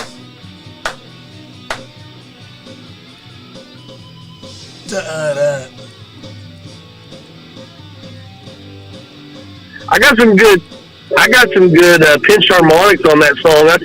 I'm using my EVH, my Wolfgang EVH guitar. Oh, rad. Just like in the video. But that whole recording, that whole CD was used with that guitar, except for one song I used a hollow body on a ballad. But other than that, everything's that guitar. So a lot of great sustain on that guitar. Is this the actual performance audio, or is this the recording? No, it's a recorded audio. No, yeah. We got all the it's footage. the CD. Yeah, we got all the footage. I've got a recording of that show, and it didn't turn out half bad. But no, he overrode it with the CD version. I got a whole soundboard recording of one of my shows at Legends. Yeah, we should use one of those. It was a show. It was like the worst show I played though, because I was like really intense and it sounded like shit. Like that Dreamer from Sin City was the only salvageable song I swear for my show that night. Yeah, this rocks. Hey Troy, Dr. Cannibal says you won't shut up. He's trying to call in. Hey, we got somebody else calling in. Who's trying to call in? Dr. Cannibal, your co-host from the radio. Oh, screw him! Hey, you know what? Screw his ass. Yeah. Hey, tell him I found all of his fingers with the. Tell him I found all of his fingers with the free tickets, and I put them away. Hey, we got I want to get off here. All right, man. Talk to you later. Let the doctor call in, man. Calling in. I'll see y'all next week. Hey, thanks, Troy. Later, man. See you, man. That's right. Brother! What's up, dude? What's up, man? I haven't seen you guys in a while. You look good, man. You look healthy. You look healthy. I've been trying to look healthy. That's right. We just had Troy Perry call in, so we're listening to his stuff live. We started playing when he came in. Troy's awesome. You can turn that down if you want to and let old dude call in if he wants We're to. having him next week. We got some studio stickers for you. Hell yeah. And give them out. Oh, yeah. We'll put one of those on the... This one is for Jane. They can also be pasties. for the ladies. Hell yeah. Oh, yeah. But that's if they want to. I don't want to suggest to Lex that's for Green big that nipple she girls. should. Yeah, that's a big ass nobody else. nipple, man. It's got to be a big nipple. That's a big nipple. I Suggest know it's big nipple that girls. Lexi That Green should, rotary nipple. They're the rotary phones. What you know about buttery sausage? I mean, usually aren't they big nipple girls? Yes. Most of the time, yes. most of the time. I Most of dig the the time. shirt. Huh? I dig the shirt. Oh, Dig my look. shirt? We got a call in. We got a somebody red else. shirt. It's the Just fourth red- Hello. call. The fourth call in tonight. Hell yeah. About time, yeah. Who the Hey. fuck's that? It's Dr. Cannibal. The doctor is in the house. What's up, Doc? How are you doing? Nothing. I'm guessing you're calling from the haunted house. Are you decorating your room tonight? Can you hear my background? Yeah, I have somebody on the slab right now. Fuck yeah. That's where I like to have them. We appreciate you calling Right. in. First off, tell us who's the 4 sexiest men on social media live stream right now, and then let everybody know about the haunted house you got going on and what all you got going on, brother man. That's right. Well, the only podcast I was listening to, I guess, is the NiceGuyAndy. So I guess you're talking about yourselves. That's the only podcast to listen to the live podcast. Motherfucker. That's Hey, right. hey, that's the only. This is the only podcast I've ever listened to because I hate podcasts because all people do on podcasts He is hates talk. everything. Yeah. Young I hate sour everything. turd. Yeah, we're kind of Right. different. We do everything live. We don't have no scripts. We Right. don't- We don't do any like background checks. Just let them in So and you let them can say fucking go. you can say penis and get away with it. We can, yeah. Go ahead one Yeah. more time. Say penis again. We know you want to really bad. Yeah. Penis again. Penis again, yeah. Nipples again, too. Yeah. Hey, Troy said he found all your fingers and threw them away. Yeah, he's a hate. He's a hater. It's like I was listening. I hear everything that said. Hello, come on. That's how podcasts work, y'all. Hello. Well, That's true. Come on. well, tell them about the haunt real quick and tell them what you got to go on. Tell us where it's at. Right? Well, yeah, okay. So this haunted house is Galactic Gateway of Terror. This is our 6th year doing it at the Galactic Bowling Alley in Cynthiana. You know, it's not. And I don't know the address off that. If you guys haven't been to Cynthiana, one of the cool things about Cynthiana, if there's not a handful of cool shit, but there is, and the bowling alley is one of them. Because you could smoke. It's old fashioned. It's an old fashioned bowling alley. Not anymore. I walked in the 1980s, and it's just old school as shit, dude. It's like I grew up in Paris, Kentucky, which was right outside of Lexington. Yeah, poor and you. they had an old bowling alley, and that was about the Yeah. only cool fucking thing there. Yeah, they turned it into a fucking A gun range. Right? Yeah, yeah, it's like range. Oh, is that where that is? Yeah, now it's like an old car lot. Yeah. Like that's all. Yeah, it's an old car lot. That's all it is, dude. Yeah, so you guys are up there scaring the shit out of people. When does the haunt start? When can we get in there, and where can we get free tickets? Well, some jackass had to jack them all apparently, so you can't get any free shit no more. Somebody jacked off and nobody can get free shit. Oh, it's like, shit. What? Well, Where that's can I No. get jacked at? Spanking your monkey. Not at the haunted Troy house. said he- Goddammit. you're not allowed Troy to said he monkey. stole them all. Oh, okay. Troy gave them all away. So he that, said? no, what I did, I took 10 fingers, you know, because we have, you know, and cut them up and put them all around town and kind of buried them a little bit. And Oh, had Galactic Gateway, had free, you know, like the rock people were all about, you know, trying to find all that bullshit. Yeah. And I was trying to, and I'm all about promoting, you know, myself because I'm a cocksucker, you know, I'm arrogant and whatever. He Promote only yourself. sells his own cocktail. Yeah. Hey, Yeah. That's a talent. Matt, tell him that So, you helped me direct my last video. Yes, and it turned out really great, man. I was, That was the best video. I think it's the best video I got, Ronnie, man. tell them the name of that video and where they can find it. It's "Release Me Into the Void." You can find it on YouTube on SkullFaceRecords That's it. channel. That's all you need. And then if you want to download it, go to Bandcamp. It's there. Pre-order that album, and you can pay me thousands of dollars because you can pay what you want. $3 to $1,000, Heck yeah. and then We have like the You only coolest- need 1,000. Matt's gonna take 50% of it at least. The cool thing about Bandcamp, though, is that is it. Like, people can give you money if they want. Yeah. And randomly, we've had people send us like $50. Oh, yeah. They'll Yeah. just hear a song and be like, dude, that fucking rocks. Here's Yeah. 50 fucking bucks.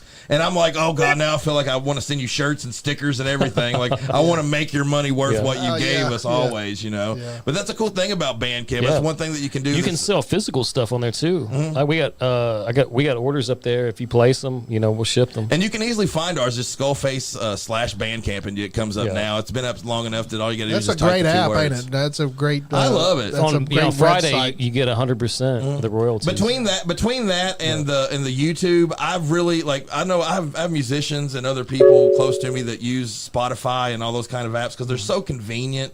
But myself, dude, I only use Bandcamp and YouTube. Yeah. Just those two. That's the only two I do. I was looking for an album the other day. I couldn't find a vinyl. The CD was like $40 out of Europe, and I was like, I got on Bandcamp. It was $1 from the label. And of you the can listen guy. to it. Wow. Yeah, and I downloaded it on my phone. I transferred it to my iTunes. Wow, that's great. It's like $1. Yeah, okay. Fuck $1. Hell yeah. We can't even get nobody to give us $1 of the subscription. I to know, this damn right? Show. Dude, some yeah. cheap ass Cheap as fuck. motherfuckers. Man, Cheap. wrestling fans are cheap as fuck. They are. They're the cheapest. Like if you had a shirt and you're like, hey, $15 shirt, they want it for 10. Oh yeah, Yeah. or they want it for free. Yeah, or they hey, let me get one of those. Like, this whole fucking show is totally free, and they won't give us $1. Like, it's a fucking $1, dude. Like we've been doing this show for free for like 4 years. Oh, we still got Dr. Cannibal in here. We forgot. Yeah, see? We still Oh, gotta- shit. Let them know what you're gonna do, and we got to let you go. Fucking podcast. Everybody's got to talk. We're jerking it. We got to jerk off Yeah, without man. you on here. So you gotta come hard quick. so But I know it's like, all right, listen to me, motherfucker. Yeah. Yeah, but anyway, this haunted house, we start up the first weekend of October, and then shitty, we're closed the second weekend because of a fucking wedding. you guys are only doing three weekends. We're going to do our normal amount. We're going to be open in November. You're gonna That be first open in weekend of November. November. Do you think it's going to go over? One thing that I've discussed with other people is that this year the way that Halloween's fallen is that there's a Saturday before and then Halloween's in the middle of the week, then there's a Saturday shit. after. Yeah. Are people going to still want to celebrate Halloween after it's over? Yeah. That's one of those. The cool ones are, yeah. Are you sure though? Or is it The just cool going to be people will. you?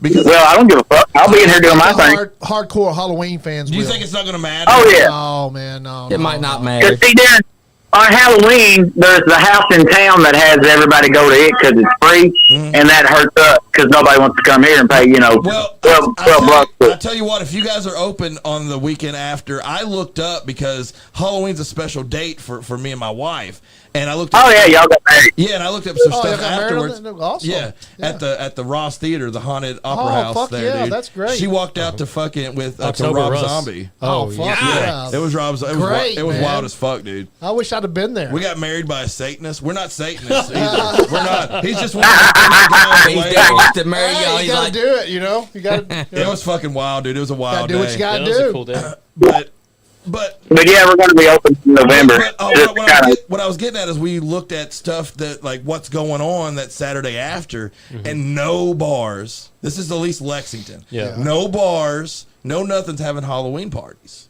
Dang. All the Halloween parties are day of, or the Yeah. 26th, which is the Saturday before. Before, yeah. assholes. They should. I mean, So you guys might, if you guys promote the fuck out of having it in November, dude, you guys might have everybody's Yeah, I fucking think that business. everybody- to be yeah, honest. we're going to. the people that We got need Wicked to Day go, out coming. I mean, But yeah, but you know- hardcore Halloween fans. That you'll have those guys probably. All right. Well, hey, we appreciate you calling in, dude. We'll holler at you next time. Make sure you like and share this video with everybody, brother. Fuck that. Thanks, man. Oh, yeah, 'cause I was on it. Stroke my cock again. Stroking it, baby. I knew it. Don't stroke the dick too You much. weren't in the video, were you? What? All right, hang up on him real quick. All right, you guys have fun. He won't shut up. Where'd you get your stickers made at? He's worse than Troy. And I want to Oh, worse get than the Troy. fuck out of here, motherfucker. This is Always getting got, the caller's always got something else to say. Yeah. Yeah. One more thing. One more thing. He's going to be texting us Blah, right blah, now. blah, blah, blah. Yeah, he's gonna text. You know, us, we put us told on him no more talking. there. No, We James will now get gotta mad. watch James will be like, it. "Fuck them motherfuckers." He just turn it Fuck off. them, motherfucker. I'm not gonna listen to no more Stick of this to your goddamn show. jerking. We're gonna stick to our talking. That's hilarious. Yeah. He's And our music. We've had some fun calling. We had Slow Kill call in. Which Thaddeus. They're a whole lot of fun. They actually hit me up. Well, one of the main reasons I'm gonna get back to that to the Halloween thing real quick is being a musician. I was looking for gigs and everything, or what's going on the weekend after. It's so weird that places aren't capitalizing on a double weekend for a huge like Halloween. If any holiday has grown in the last decade, it's Halloween. Yep. Compared to any other holiday, it's grown. Yeah. And this is the year that they get to capitalize on having 2 weekends to celebrate Halloween. So why in the fuck? I guess Halloween's probably the safe holiday, right? I mean, Remember that it's one year? It's not connected to any kind of fucking religion. No. Or it's not connected to It's connected to pilgrims. fun. Pilgrims Hey, filling the country. Pillage, rape, and pillage. Also, every remember women. that one year when it pilgrims got moved stealing from every being goddamn October day. 31st to November 1st and November 2nd? What happened now? Remember that one year, a couple years ago, where they moved? Oh, that when they Halloween changed to- when Halloween moved, yeah. moved it Who from moved it? October 31st. I remember and that. made it November 2nd and November 1st. And nobody really cared. They still celebrate it and went out Yep. trick-or-treating and all Usually that kind of they stuff. do that. Yeah. Usually they have it on the week. I don't know. Usually Look, we got Troy Perry over here calling us fucking hippie. rains. So we got Caitlin Walker. Hey. Hey, Caitlin. What's going on? We like nipples, Troy.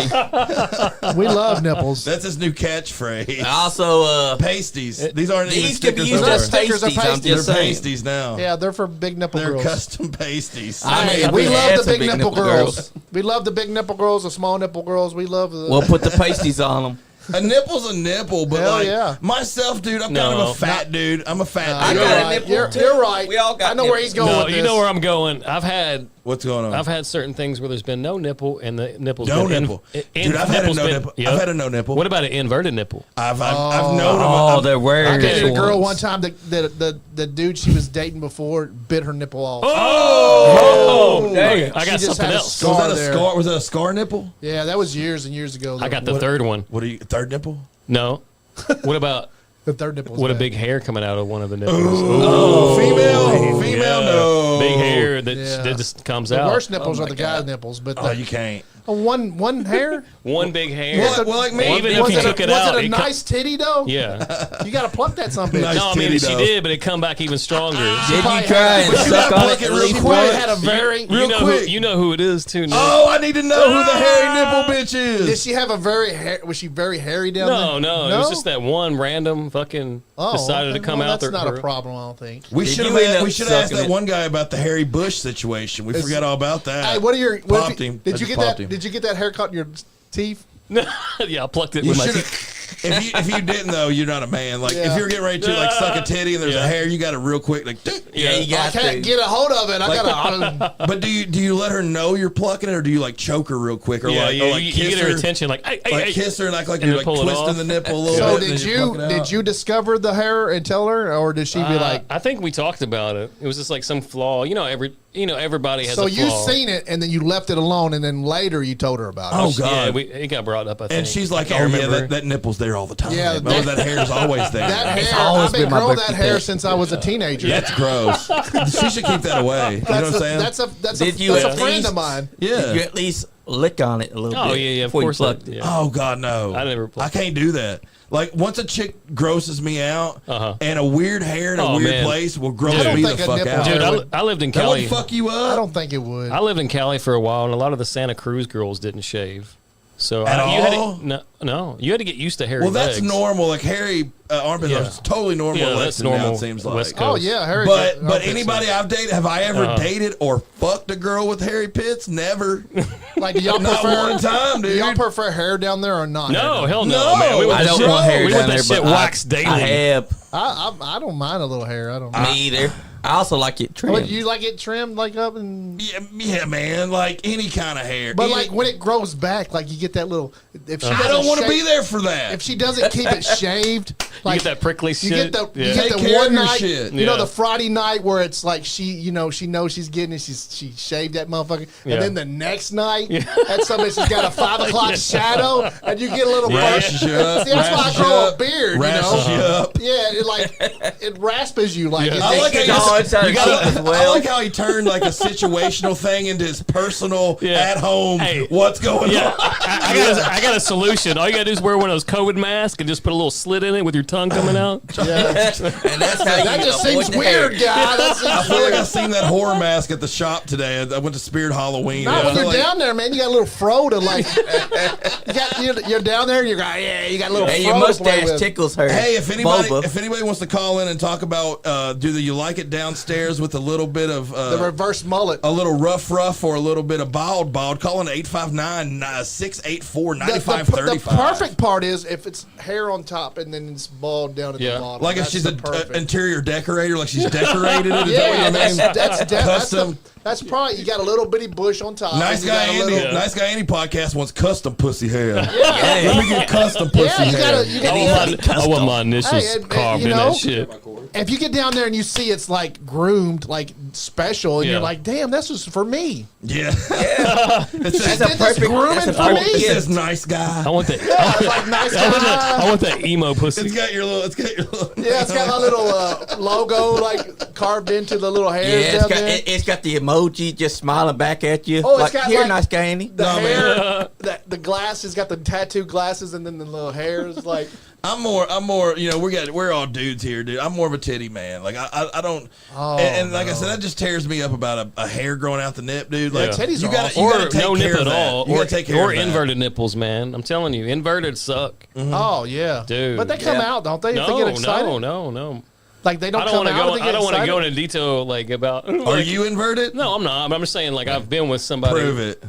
No, I know you're not. You just see the footage from our last video we did? Like you were fucking popping out. What man. What video? You've been with the girl that I've seen the inverted titties, but I just thought when they got excited they popped out. No. She had a Like you know, like the turkey when it's done. So, it's like a little so thing. it happens when Gobble, childbirth, and apparently there's something that you can take them and suck them out like a suction cup thing, and she did it, and it lasted for a day. Oh yeah. So I got my fun So she for a had day. so she called you up and was like, "Hey, Yeah, guess look, what? check this out. I got a fucking nipple. I got My It was nipples like are popped out. it was You like wanna a fucking come at- kid in a candy store. Like That you would gotta freak me suck out. those Yeah. nipples, That would freak man. me the fuck You out. got the joy sucking on those nipples for at least a day. You gotta- 24 hours, It's yeah. like a therapy thing. It's like it's like a thing you got to be in there and get done. You know. You know they say You gotta do when what a you gotta man do. touches some titties, his stress is relieved by 1% Yeah. every day. Yeah. So Titties are awesome. Yes, so they we are. got off subject a little bit once this sexy dude came into town. We got a couple more musicians we're going to talk about with Skullface and all the cool things we got coming Hell out yeah. the next towards the end of the year. And one I kind of mentioned to Johnny before the show started. It's a guy goes by Noble HangMan, and his real name's Paul Turnberg. And he's actually out of Charlotte, North Carolina. He's a little older gentleman. Oh, we gotta get him on here. He's a little bit older than us, but I was introduced to him actually at Legends Bar a couple years ago, and I rekindled the flame in him to want to play music. He said when he was younger, he did music, he did it all himself, and he kind of got back into it when they started talking to me. I got him motivated. He bought a bunch of badass equipment and shit. And How he's many been, years was in between? like literally 30. 30? Wow. Yeah, like Okay. 30 years. So he got back into it and he started recording stuff, and we got a couple songs we can actually listen to that we've already released. But I had him on for a podcast and started talking to him.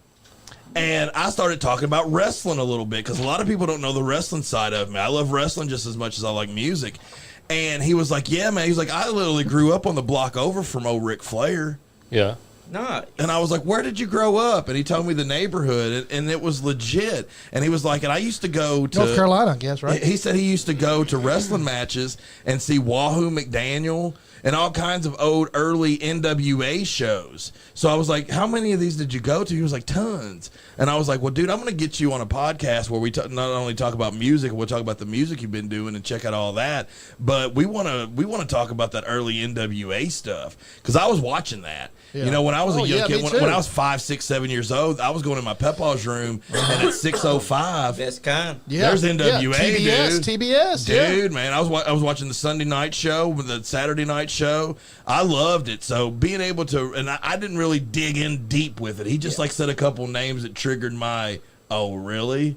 That would be cool. You know what I'm saying? Yeah, to know yeah. about that shit.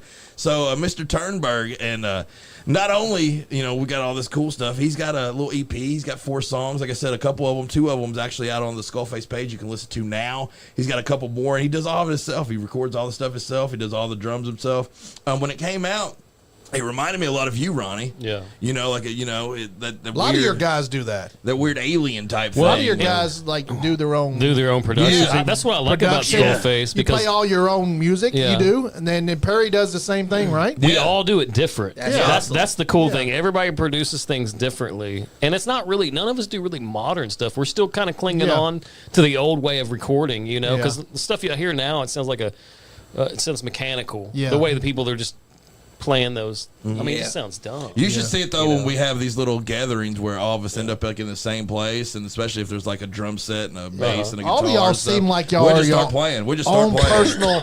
You're your own personal band. Yep. You're like your own personal band. Yeah. And you play He all, truly yeah. is. Yeah. INONOMIX. That's what we were saying on A up lot here. of, We were like, we need a backup band that plays backup for like Everybody. Yeah. 5 of us. Yeah. We're all kind of like the leaders of bands that have broken up. It seems like on Skullface, and we're like, we got all these old bands. We're like, here, if you want to release this shit out, it's dead. Yeah, let's do it. And then people listen to it and like it. It was like, that's cool that a legacy, something that doesn't exist anymore, can live again. You know? Yeah. I mean, just put like it out, man. Let Yeah. people Well, just fucking like listen Troy, to when it. Troy called in, he said, something that he's getting ready to put out. We're doing a vinyl release where we're doing 7-inch 45s, on vinyl. And he's putting out a single. He's putting out a couple of new songs he's got. And he said one of these songs he wrote when he was 16 years old.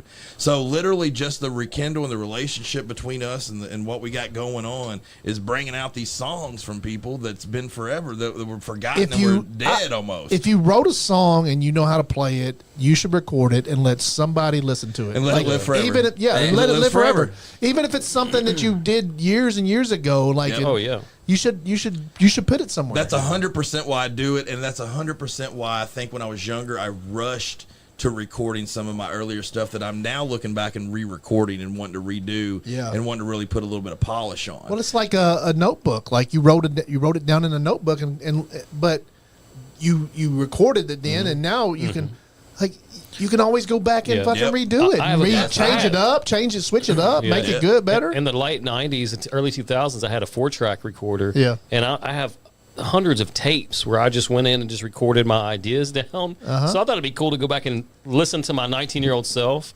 and re-record an album that I wrote then that I don't even remember how to play. There might be a jewel there that you'd be like, I mean, the songs are just but it'd be cool. I've listened to your stuff quite a bit. Cool. You remind me a lot of Tool. Yeah, a lot of people. Well, I used to be in a Tool cover band. The first impression of everyone. My first impression of him was Tool. I love Tool. Tool's one of my favorite bands. Yeah, like when I was 20 some years old, I was going through a breakup. Man, Tool and the Wu-Tang Clan. Wu-Tang ain't nothing to fuck with. Got me through that. You know? Have you seen him live? I've seen Ghostface and Rock. Rakim is actually doing it. Raekwon. The guy, Raekwon, I mean, is the guy who was talking about called Slow Kill called in earlier, and they're doing a song with him. Really? Yeah. Fuck. Yeah. I love that. Those guys. I love those guys. I seen them at the Mercury Ballroom, and that was like so fucking cool. It was my son's birthday. And we went down there and seen it, and they actually, Ghostface actually wished him happy birthday. I've seen Ghostface at Cosmic Charlie's. Oh, really? Euclid. I remember that place. Oh, fuck, that place is fucking incredible. I have a weird fucking story about him, too, because when I was There's no place like that no more, right? Yeah, it sucks. There will be. Don't mark. I'm not going to put it all out there yet, but there will be a new place. Cool. When I was in Cali, I grew weed, and he bought a bunch of it. Are you serious? Oh, Ghostface. Where's that? Him and Snoop Dogg. I have a big story about Snoop Dogg that's unbelievable. Yeah. But Snoop Dogg. Tell it. You want me to tell it? Yeah, tell it. It's a fucking great. It's a great. You got a fucking Snoop Dogg story. How many times have you been on this podcast? You haven't told his fucking story. Dude, he's got a lot of stories though you don't know about. It could get me in trouble a little bit though. Who gives a shit? Let's hear it. Yeah. So, you live in trouble, don't you? 2006. Who are you getting in trouble with? I mean, as long as it ain't the police or the woman. 2006. I was in Mendocino growing weed, right? We had this dude that we knew. I'm not going to say his name, but he would take the stuff down the West Coast and sell it to the stars in L.A. And this is like really fine, high grade. Pot. Yeah, high grade pot that I started and ended. Like I took so much care of this stuff. And it was from Oregon and Cali. We did it. And well, let me ask a real quick question for you, because this is a story that I feel like I can kind of grab onto a little bit with you. being objected to that high quality smoke coming from Kentucky, being an early young, I know you were smoking the brown frown like I was. We grew up in the same fucking area. Yeah. When you go up there and you start ingesting that style, and now you're trying to also have a business brain with what you're doing, is that all hard to fucking comprehend and manage together and keep together? I mean, music and growing out there was one of the same. Like, it's the business, and everybody out there is doing it, and everybody's out there as a musician. Now, there was people that I was camping with on this property that were just something else, and they were way better musicians than I was. I was like, what the fuck? Everybody could play out there. But, so we're growing this massive amounts of weed. We end up fronting 6 pounds of OG Kush to the dude, and he gives it to Snoop, because we gave it to Snoop Dogg. Well, the Snoop Dogg calls us, and it was the dude did a... Who's he calling? So the dude that we're taking it down there is a famous tie-dye artist, right? Okay. So he calls us and leaves a message about how our OG Kush is amazing and how he's going to use old dude's clothing in his next video. We're like, fuck, dude, this is so awesome. He just rapped for us and left a message, you know, talking about our OG Kush. He goes to LAX with it, gets busted on the airport with the 6 pounds, right? Yeah, he's arrested. Snoop or the guy? Snoop did. Oh. Got arrested with your weed? So, shit. So he fronts the weed to Snoop, right? So Snoop didn't pay him yet. Snoop gets caught with it. He's getting at the airport. It's a big story. And then when he gets out, our dude calls him like, what about the money? He's like, well, you can take that up with the cops. And I was like, oh, shit. So he ripped us off. So he didn't pay you for it either? So check this out. Like, I tell people the story. So Snoop. SkullFaceRecords. He gets better, though. I tell people the story, and it's just like so unbelievable. They're like, oh, whatever. Yeah, a lot of people would just throw it off. Yeah, and Wu-Tang, too. We were getting to Wu-Tang that same trip. So, like 8 years later, there's my buddy with a mask on in Rolling Stone magazine telling the story. No way. Yeah, and he doesn't say his name. He says one of the biggest rappers in the world. But he's telling the same story. Yeah, he's saying the same story. It's my friend in Rolling Stone magazine. I'm like, this is fucking insane. That's really cool. I know I got that magazine somewhere. If you guys have any weird stories about anything out there that you guys want to talk about or promote anything that's going on, if you guys are listening, just call in at 859-684-9535, and we'll give you a free sticker for your pasty. Free pasty for the nip hat. That's right. If you got a cool titty story, we'd like to hear that too. Yeah. No P Diddy stories. Okay. No P Diddy. Oh yeah. Yeah. No P Diddy stories. I might have to testify on that trial. Yeah. I see the lube sticking out of your pocket over there. If I don't think there's any lube left around here. Yeah. Man, I feel no so wonder weird. the KY jellies disappeared. When I was getting off, I've hit it. When I was getting out of school and going to my room and cranking on, you're not cranking one out. Cranking one out at school? Yeah, no, on school on the bus, baby. That's right, cranking on this bus. I'd crank one out to MTV. No, I'd crank up MTV at the house. Listen to some videos, and it was what was his name then? Was it Puff Daddy? Yeah. Puff Daddy. Come with me. Come with me. Yeah, and he took over, and he had Biggie, and Biggie was so legendary.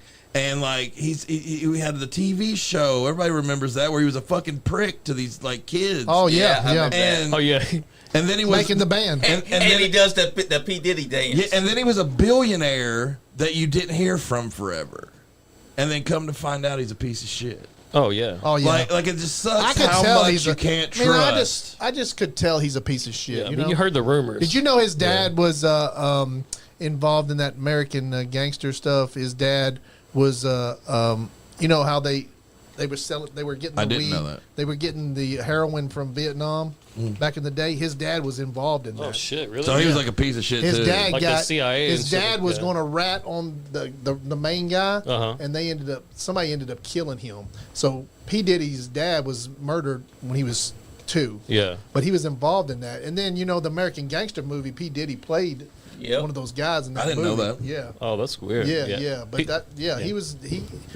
man, they've all said that he's like FBI and like he's always he's an informant. Yeah, I mean, he's got so much stuff on all those people. He had that kid read that list. Did you see that shit?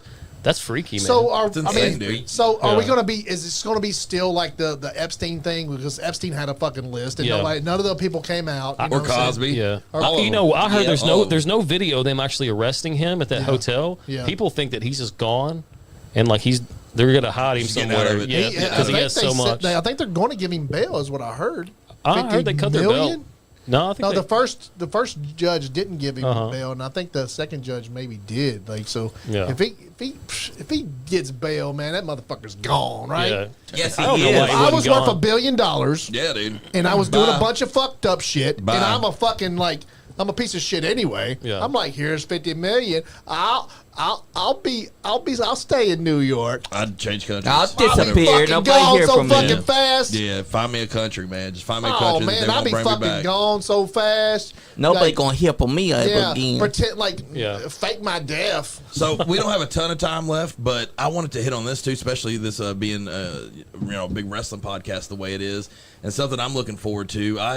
Subscriptions and stuff. I'm getting rid of a subscription and adding Netflix to my list. Yeah, the you got next, to. Nice.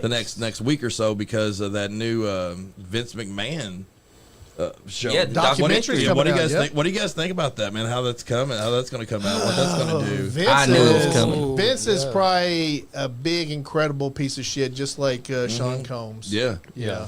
But how smart do you think it is for? But Trump was friends with Sean Combs and fucking Vince McMahon. Well, So I guess my big question about that is with Netflix releasing this on the cuff of them bringing all WWE to there in January at the beginning of the year. Is it smart to have this out there? Is this going to be negative effects, or is it going to be positive? Or I guess maybe the effects at all, if it's negative or positive, at least it's putting faces to Netflix to watch a little wrestling and understand that wrestling's there now. I don't think it's going to hurt the product at all. Regardless on how bad McMahon's portrayed. The product is so strong right now, and then you got The Rock involved in it. You got WWE being huge right now. The I hugest. don't think it's think nothing's going to gonna hurt it at nothing's all. I think the wrestling fans know, the real wrestling fans know and have known how big a piece of fucking shit. Yeah. that Vince That's has been. right. I mean, it's obvious. Like, if you're a wrestling fan, you know. I mean, go back to You the know 1980s. Vince has been a piece of shit for fucking years and years and years. So when he's we knew. convicted, all these people that were being perved on and treated like shit that are hasn't still even- alive, like are they going to get? Are I they don't going to think- get subside? You know, they're going to They get. I don't should. think Vince has been charged with anything. Yeah. I don't think Vince has not been charged with any breaking the law. He's only But he been should. sued by that woman. Yeah. But Getting it great. the whole P. Diddy shit came out because he beat the shit out of that girl, and that's Yeah. the one. That's the one that sued him. Mm-hmm. So, and then he paid her off, and then all this shit, Oh, I all didn't that know that stuff, either. And Vince all is that just stuff like that him, those hush lawyers money. had, the stuff that those lawyers had. The feds went in and took that, and now they got it against him. They're using Okay. it against. So possibly after this Jeanette shit goes down with Vince McMahon, they probably Something will can come charge him in the next couple years. Yeah, he you needs know. to go away. I'd This say- man is the shittiest person to kill because They said his health's bad right now, so that's for what I heard. long, actually, everyone that You think gets he's gonna die accused during all suddenly this? has health problems. I mean, I would if I was Vince McMahon, I'd fake my own death. He's old, Yes, man. And grow- he's done that. He's done that before. I'd Actually, fake my own death and grow a mustache. actually, he's already done it, and he's also grown the mustache. And I mean, he's it like looks pretty 70 shitty. some years old, man. Like, why do you fucking like build this fucking empire and Just to fuck it up. just to fuck it up, dude? Like, just like Sean Diddy just did. He built this fucking Eccentrics. $1 billion, and it's going to come out that he had fucking Tupac killed. I'm sure. Probably, Yeah, hey, Emil's been saying for a long time. Why don't you? The day that I stopped rapping, why don't you admit that you're the one that put out the hit that got Yeah, Tupac that new killed? Eminem CD's fucking crazy too. I don't know But if you guys me, listen I to have hip-hop. a. It's I, fucking good. I mean, I've always thought that Snoop did it, but you know. I mean, Snoop could have as well. 'cause Suge, Snoop's, or Suge, Snoop's, you know. or Suge was with him when it I mean, happened. Suge was Suge- there. Suge didn't get a bullet at all. If they about Suge got grazed, I mean, if he sit right next to Tupac, he should have actually been But hit by a few of those bullets. Did Sean Combs have anything to do with Biggie getting killed too? Because I believe that he I've did. heard the story about that, and that's kind of weird too. That they were, that the security was called off when he got killed. See, that's I feel what's like so weird about I that. feel The like whole Diddy situation is did such because a. think about it. Diddy had more to gain if Biggie was dead. Yeah, because Biggie was about to. What the rumor is that Biggie was about to get start his own. He was going to leave Yep. P Diddy and leave Bad Boy and start his own label. It's the same case with Tupac. they need to get rid of the two biggest hip hop stars at the time, and what better way to kill them? And then their music becomes and famous. somebody's making money off their music. Yep. I mean, Sean Combs has been making money off of fucking Biggie for years. Notorious Biggie for years. Name one other artist that you know is a multi-platinum selling artist that P. Diddy had anything to do with. He got name rid anybody of else. You can't name nobody. Jimmy Page. Yep. I mean, Come with he me. signed Come all with these me. people and got big hits, and then they got rid of them. Like Craig Mack's dead. Yeah. Just the one-hit wonders. Yeah. Black Rob is like, I think Black Rob died, didn't he? Yep. I think Black Rob died. I've heard that they killed him too. Yeah, Like, Black Rob. Like there's so many people that they think that Black he killed Rob off. was he had what I heard was he had diabetes so bad, and P Diddy wouldn't help him, like give him no money for his medicine or anything. Just let him die. He just let him die. Like Because P. Diddy knew if he's he a let piece that of man crap, die, dude. he You gets can that tell. money to You those could tell that rights. motherfucker's fake when he was like, Yeah. I like him. He's a good actor in Monsters Ball. I like him in that movie. yeah. Have you seen that? He's in jail and they electrocute He's a him. great actor. Yeah. He's been fucking acting for years, like in real life. You know what I'm saying? Yep. Yeah, his whole life's an act. Yeah. You have to. Once you're that far into doing dumb shit, like you have to put on an act when you go out and about. But why would back to Vince McMahon? Why would he like? Because he's a dumbass. I forget a lot eccentric of the bitch. details, but I remember Okay, stuff about so dildos. Vince McMahon is supposed to give that woman $3 million to keep her Yeah. mouth fucking shut. Yeah. He only gave her $1 million. Dude, you're a fucking billionaire. Give that fucking woman the rest of her fucking money. yeah, what why the is she fuck? mad? Yeah, why She is he demanded mad about $3 million, it? Yeah. brother. Then You she- only gave her $1 million. Like, what is he like? Oh, this $2 million's gonna fucking put me under. You know what I'm saying? He's like, no, who cares? I'm not gonna give you $3 million. I know I'm a billionaire, but damn it, you only get $1 million to shut your damn mouth. Is anybody at this table gonna let Vince McMahon shit on you for $2 million? Fuck yeah, shit Yeah, all me over too, me. man. $2 $3 million million, is a lot of basically. money. Right here, Nice Guy Andy Shit, podcast take a big table. giant shit in this table for $3 Yeah, million. just You know pay what? us $3 You know how million. much $3 million is? Yeah, dude. He can spray it all over this fucking room if, he wanted. If you guys can get McMahon down here, we will all let him Did shit he, on did he do us. shit play or something? Yeah. What did he do? And he will He have shit to on a give us girl's money. head. Yeah. On her head? Yeah. Well, I know he's that, banging. but I don't know if he was- banging. Like He some was other dude's raping her and banging. he Wait a minute. was- Slow he's down, having y'all. this- Slow down, y'all. Is this Yeah. foreplay or is this the main event? But I'm ching. Like He was apparently him and they were in a threesome or something. Yeah, John Okay. John John Laurinaitis. Laurinaitis. And he kept like the girl got shitted on, and the dude kept fucking the other dude Yeah. kept fucking her. And Rock and McMahon roll. went McMahon to take a shower. Oh shit. And they are, And then he came back to fuck her some more. Two Yeah. big I was McMahon. still on her head. Two but, McMahons hey, in a cup. So Yeah, I would okay. take the three. I would take the $3 million for Vince to shitting on the Yeah. and then like a year later I would sue him. Yeah. Like That's right. I want $5 million because you came and shit on our As long table. as I didn't get no disease, dude, I'd be out of here for And then, 500,000. then sue him again for $6 You're gonna be million. I'd be good to go. I'd be good to Hey, go. but if he shits on us once, we get to sue him later. Yeah, That's right. Well, I mean, So- I don't even know if I do that. Like, I'm just gonna take it, just not anything I about mean, no I'd more. let him shit on us for $20,000 because I know I'm going to sue him for $5 million. I mean, is 2 that years Mexican later. restaurant open down the street? Because I'm kind of hungry. I might let somebody shit on me real cheap, man. If they give me a fucking food. Hey, Free dinner, right? Johnny, Andy, I appreciate you guys letting me come down here and being able to promote what I got going on with No, my you're record invited. label and all that stuff, man. You know man, you're brother. invited. We Your appreciate family, you're you. invited to this, man, every Thank time. you, thank you, dude. Everybody that tuned in, make sure you like and share.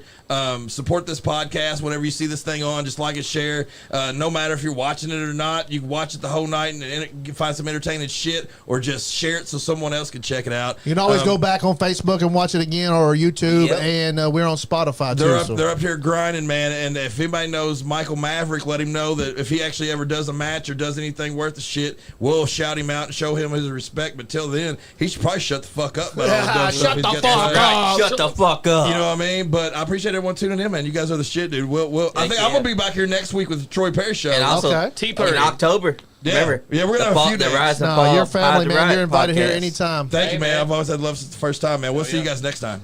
That's right, brother. And if you're See not you both having later. fun, And you ain't having fun, you ain't getting none. damn skip it. Yeet, yeet. Yeah.